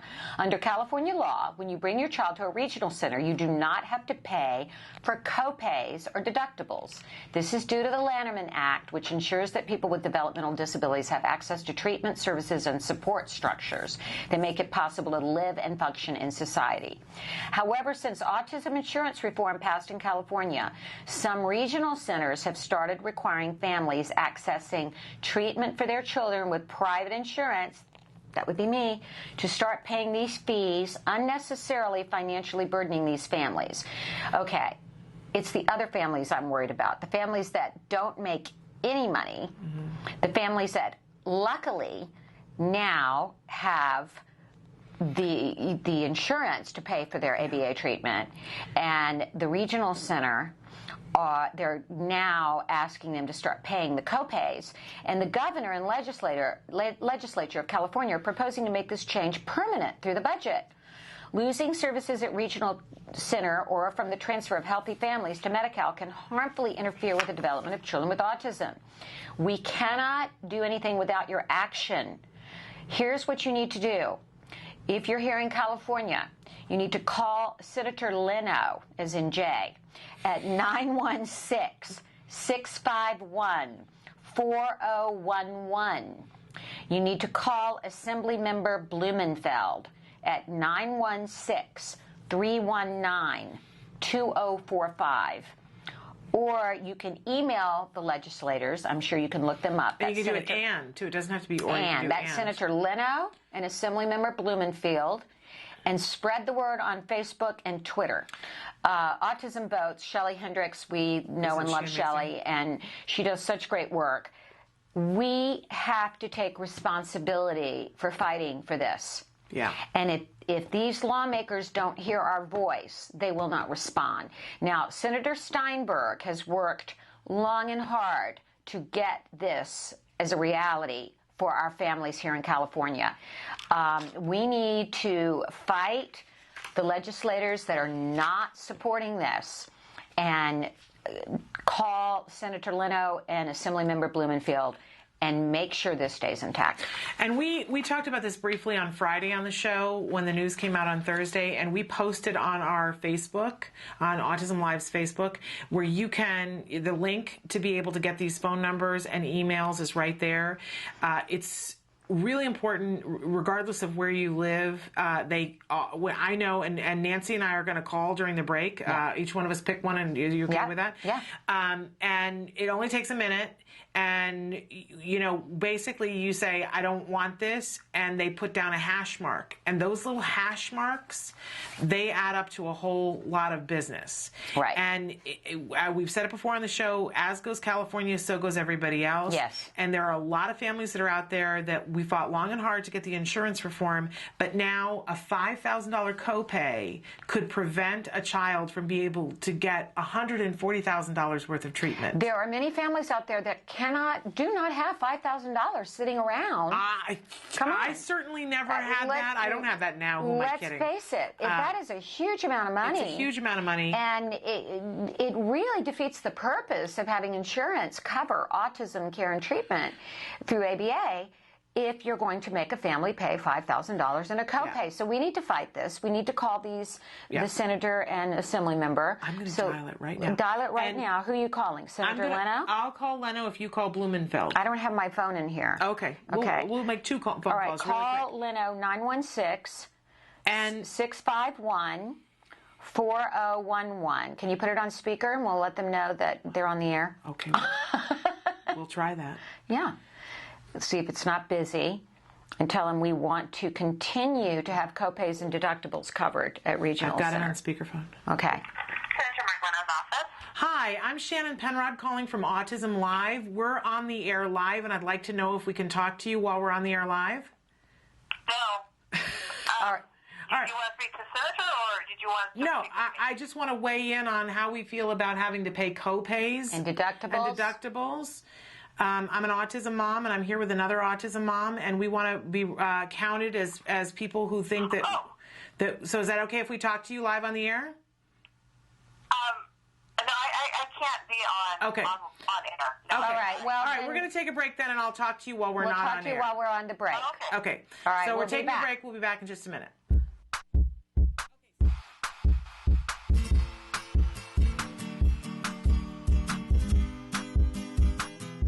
Hi guys, welcome back. For the month of June, I figured we'd do some cool things that are kind of like summer camp activities. So the activity we're doing this month is making a shoebox guitar. The materials you'll be needing are an old shoebox, a paper towel roll, a pencil, a stencil, rubber bands, a crayon, and an X-Acto blade, which only the adults will be using. So first things first, I have a shoebox and I painted it just so it's a little bit more interesting. This is an opportunity for your kids to decorate however they choose. They can keep it simple or do some stripes with paint, or you can always use, stickers or tape instead of paint to decorate it. All right, now that I have this, I'm gonna take my stencil, place it on top of the shoebox, and I'm gonna draw a circle somewhere in the center, okay? So now that I have that, I'm gonna take my X-Acto blade, which is why this is for the adults, and cut out the circle. Next, we're gonna cut out a smaller circle at the top of our shoebox guitar. The reason we're going to do this is so that we have a place to insert our paper towel roll, aka the stem of the guitar. And I'm gonna grab my paper towel roll and I'm gonna trace the outside of this so I can cut a hole on the top of this too to stick this in so it just looks a lot more realistic. It won't be usable, but it'll look pretty cool.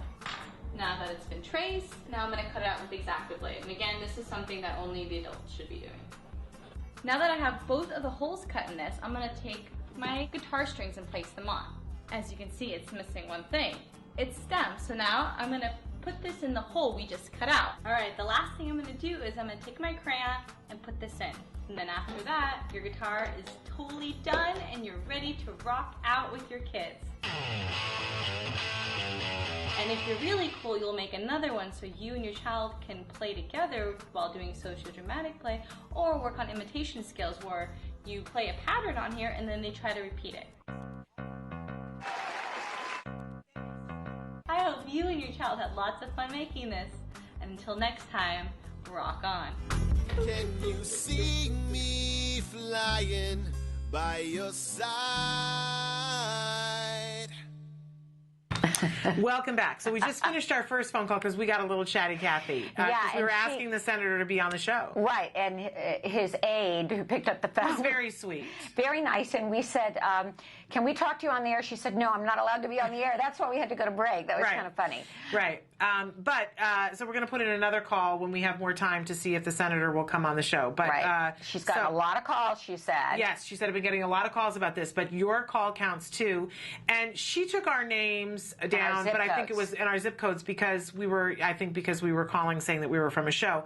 But I know when I called the other day, and I didn't call Senator Leno's office, I called somebody else, nobody asked for my name or where I was calling from. They just marked down a tally mark. Oh, really? So you could call from anywhere. All right. The number again is 916-651-4011, and the number for Assemblymember Blumenfield is 916-319-2045. But you can find all of the information. There's a link on our Facebook page that I put up on Friday. You can go there and click it. And if you want to do an email, the thing I love about Autism Votes is that they make it incredibly easy for you. They do. So that you can go in and they have a form letter that's already written and you can just sign your name, but you can also customize it too. So that if you want to say, and by the way, I'm a parent of a kid and this is not acceptable and blah, blah, blah, and I vote and I pay taxes. And not on my watch. Whatever you want to say. If you want to go off, but if you don't have time for it, if you want to feel empowered today, call and let your voice be heard. And you know what we say? Do something for somebody else. Right. Because this doesn't directly affect either one of us in this moment in time, but it actually does affect you. What am I saying? It does affect you. Because Wyatt is being covered by insurance now after many years of not, and private payment and regional center payment and going through life savings payment. Yeah, and if it makes the difference of a child being able to get this treatment, I think we all have to stand together. We do. Absolutely. We do. Okay, and then you were talking to her briefly about the reminder about AB 1232. I let the senator's aide know that Act Today, of course, I'm executive director of Act Today, Autism Care and Treatment Today, that AB 1232 is a bill that we sponsored, and it is going to be heard next Tuesday in the Senate Committee on Human Services. Now, from what I hear from Senator Perez's office is that we don't seem to have any opposition to this bill, which is lovely that we don't. And just to let you know, the bill we're sponsoring provides for more cultural diversity among coordinators at the regional center. So more Spanish-speaking coordinators and Latino backgrounds, more African-American, Asian.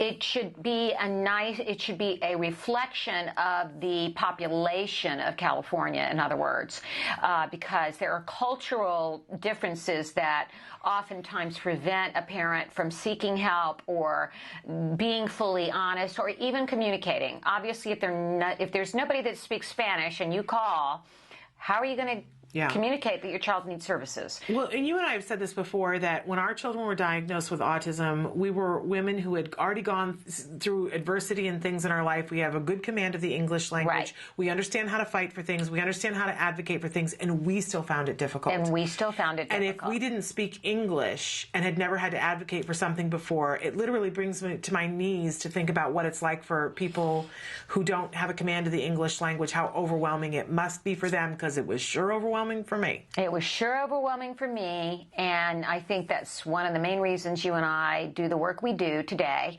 is that we realized there were so many families out there less fortunate than ours, and the regional center, and that's just one piece of the puzzle. Then you've got school and the school district. Oh, yeah. I didn't know anything about an IEP. I remember going to Wyatt's first IEP, Shannon, and I remember thinking, and by the way, I had the first migraine of my life at his first IEP, which was an interesting coincidence. Seems appropriate. But I remember thinking, my husband and I saying, you people are so wonderful, you know, being here for our son, and everything's going to be okay now. We had no idea. Yeah. We had no idea what they were what they were giving us was the bare minimum of services at the school. Yeah. So it's an education, and we hope to educate you at home in some of these matters, and we're always looking for people to come on the show to help us educate everyone out there. Absolutely. I should follow up and say that when I left here on Friday, I was going to Jem's IEP. Oh, how'd that go? And it was, 3.5 hours long, but it went very well. I expected it to be a half an hour long, and it was like 3.5 hours long. I was giddy and ridiculous by the end of it. I was like, really, people? My blood sugar is non-existent. You have to let me go. But it was very good. It was, you know, I'm at the point where I can have a great IEP. I just have no idea why it took so long. Okay. Good. Well, I'm glad. Congratulations on a good Yes, it was a very good IEP. And you had gotten a message the other day. I want you to talk a little bit about this. And you got a poem. I did. I want to read for Father's Day. And also, I wanted to say this mother, Cindy Burns, she is out of Kentucky, and Cindy had gone on Dr. Phil in March of 2008, and Dr. Doreen also went on the same episode. Now, on this show, it was heartbreaking. You know, I had not met Dr. Granpeesheh back then, and Jem was, in 2008, he must have already started services, but I remember watching it. You did? And yes. And it was tragic because it was the quote was the mom was saying, I'm ready to not be a mom anymore. I'm ready to not be a mom anymore. I don't of course, you know how daytime television, I come from that background. Yeah.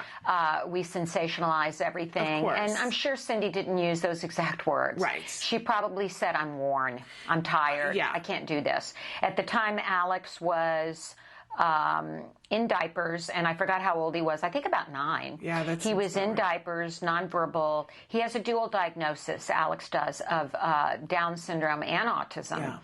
And wearing a helmet. They could not lift him from downstairs to go upstairs to go to bed. He was extremely difficult to handle. Is it any wonder she had doubts about her abilities to be a mom? Right.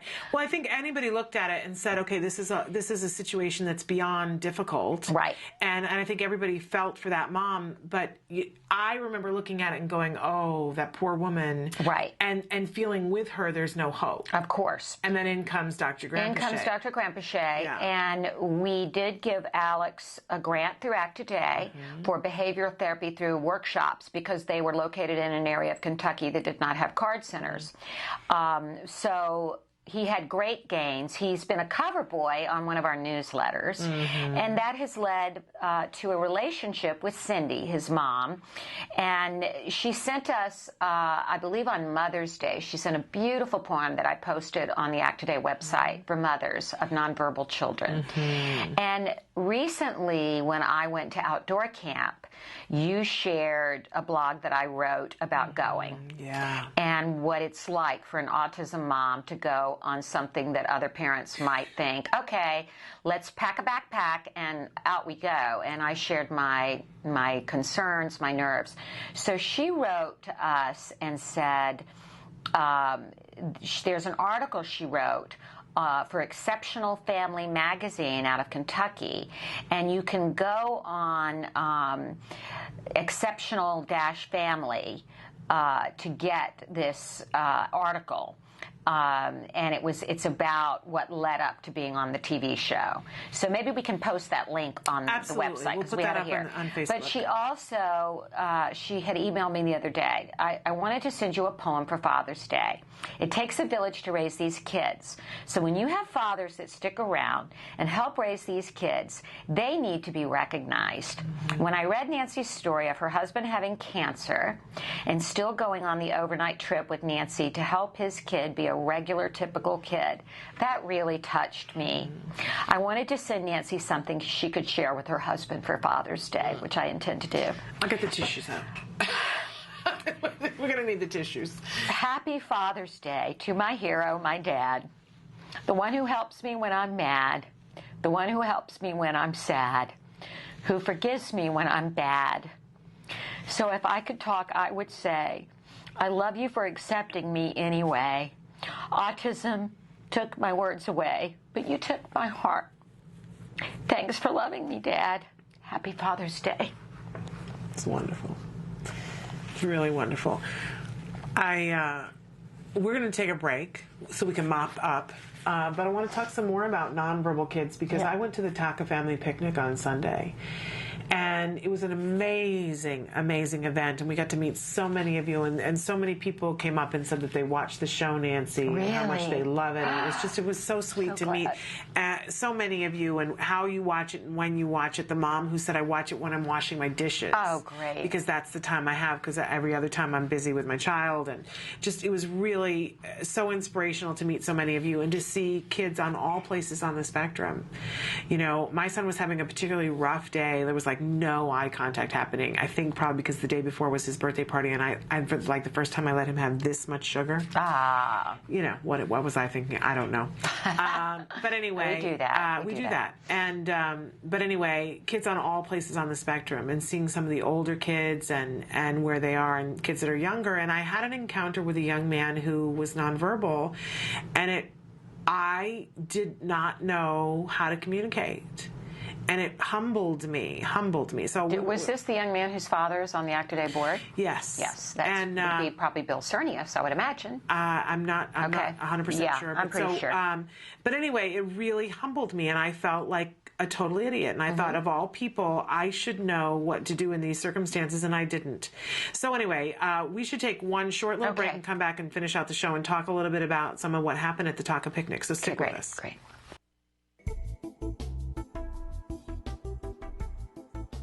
Skills is an online program that provides assessment, curriculum, positive behavior support planning for challenging behavior, and progress tracking, and it does this all in one place. The skills assessment and curriculum addresses 8 areas of development, which even includes advanced higher level areas such as executive functions and cognition, which pretty much makes skills the only ABA-based set of curricula for teaching more complex skills, things like problem solving, planning, self-management, perspective taking, and even inferring and predicting others' private events. Skills is a 4-step system. Step 1 is to add the child to your account. Step 2 is to start assessment. The skills assessment is the only ABA-based assessment with psychometric research demonstrating the language subscale to have excellent reliability. Every area of human functioning and typical child development from infancy to adolescence was researched, making the skills assessment the most comprehensive of its kind in the world, and we're quite proud of that. Skills is easy to use. Simply click Start Assessment and begin answering questions. Or simply type in a keyword, find specific activities to assess, and add activities to treatment. Step 3. Choose activities. Once you've completed the assessment, Skills selects from a pool of 4,000 activities categorized by age, level, and skill type to provide you with exactly those activities each child needs. Start by choosing a curriculum, then a lesson, and finally an activity. Click the information icon to view prerequisites, ages in which targets develop, examples, and IEP goals. Click the video icon to watch a short video. Once you've identified an activity you want to teach, adding activities to treatment is a snap. Step 4. Start treatment. Here you can access customizable activity lesson details, add your own customized targets and exemplars, and edit an activity status such as introducing or mastering it. You can even print handouts such as worksheets, tracking forms, visual aids, and other materials. Skills also offers multiple progress charts mapping curriculum progress, lesson progress, and cumulative number of activities and targets mastered over time. The Skills language curriculum is categorized by verbal behavior type so that users can identify progress for verbal operants, such as echoics, mans, tacs, and interverbals. Skills is one of the only programs that provides the ability to write behavior intervention plans, or BIPs, for challenging behavior. With just a few clicks, the outline of the behavior intervention plan is written for you and ready to be printed and implemented. You can learn more about Skills today and get started by visiting us at www.skillsforautism.com, or you can call us at 877-975-4559. Skills. Progress starts here.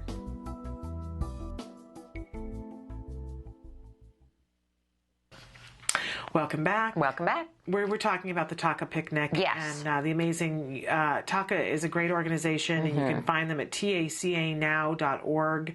And we've talked about them extensively on the show. We've had Lisa Ackerman on the show. She made the sushi earlier.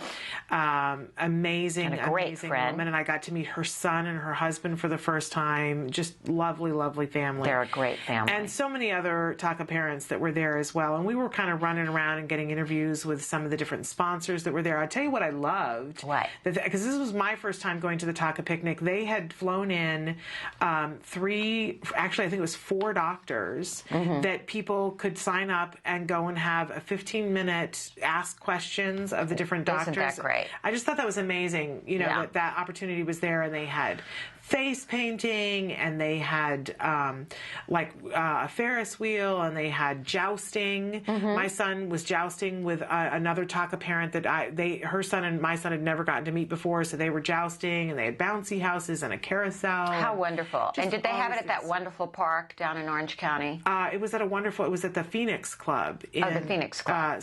I'd never been to before. Okay, they used to have it at a different place. But it was absolutely lovely, a lovely affair, and there was all these gluten-free things. My son was so thrilled because there were cupcakes that he could have. Oh, how great. Was delighted with the whole thing.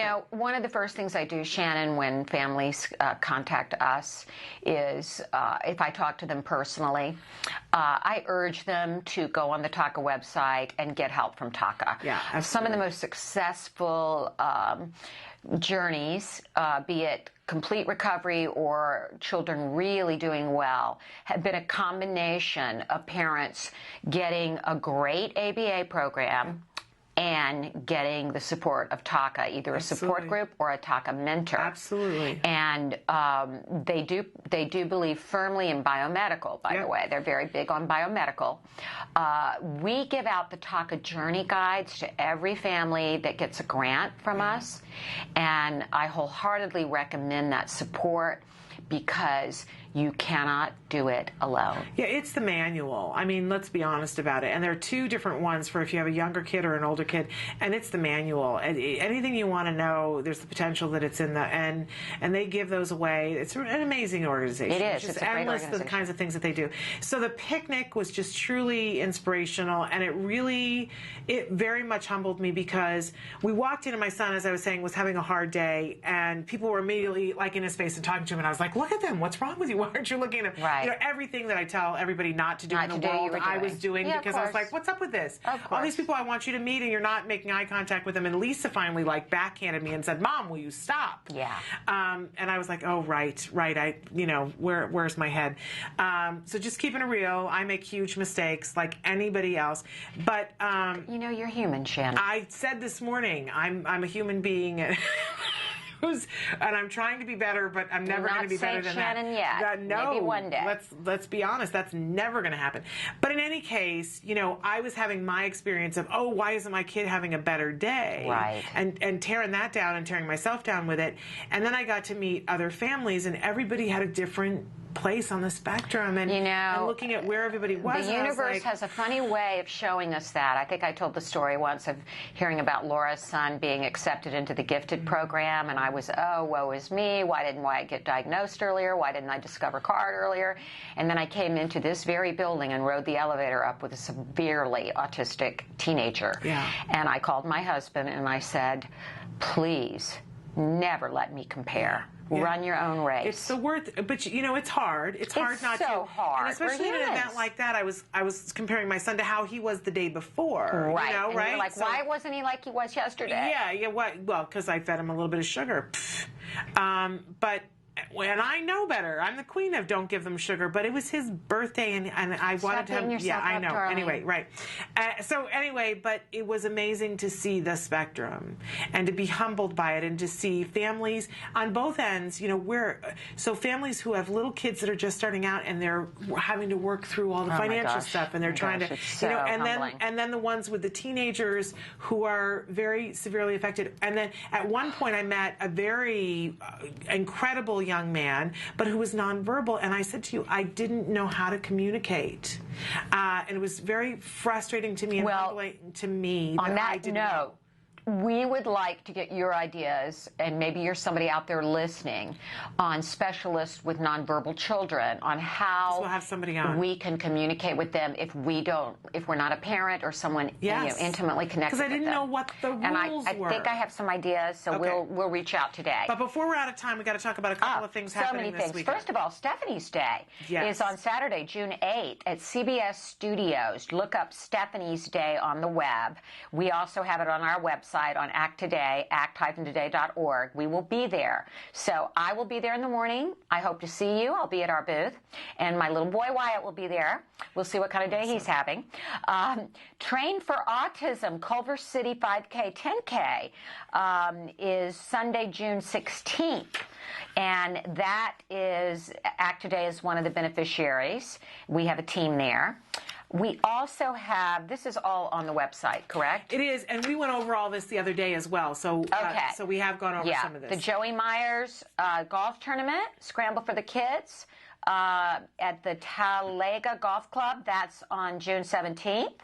We have our autism film program coming up. I believe we still have a couple of spots open. Okay, good. So you can go to our website for that.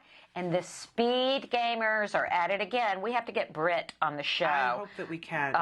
They're amazing. Okay, Britt, these kids have raised several $100,000 for Act Today. Hello, need I say more? Playing video games. Playing video games. All right, we're out of time, but we will be back next week. And until then, please give your kiddos a hug from me. And give yourselves a hug from me. All right, we'll see you later. Bye-bye for now. Bye.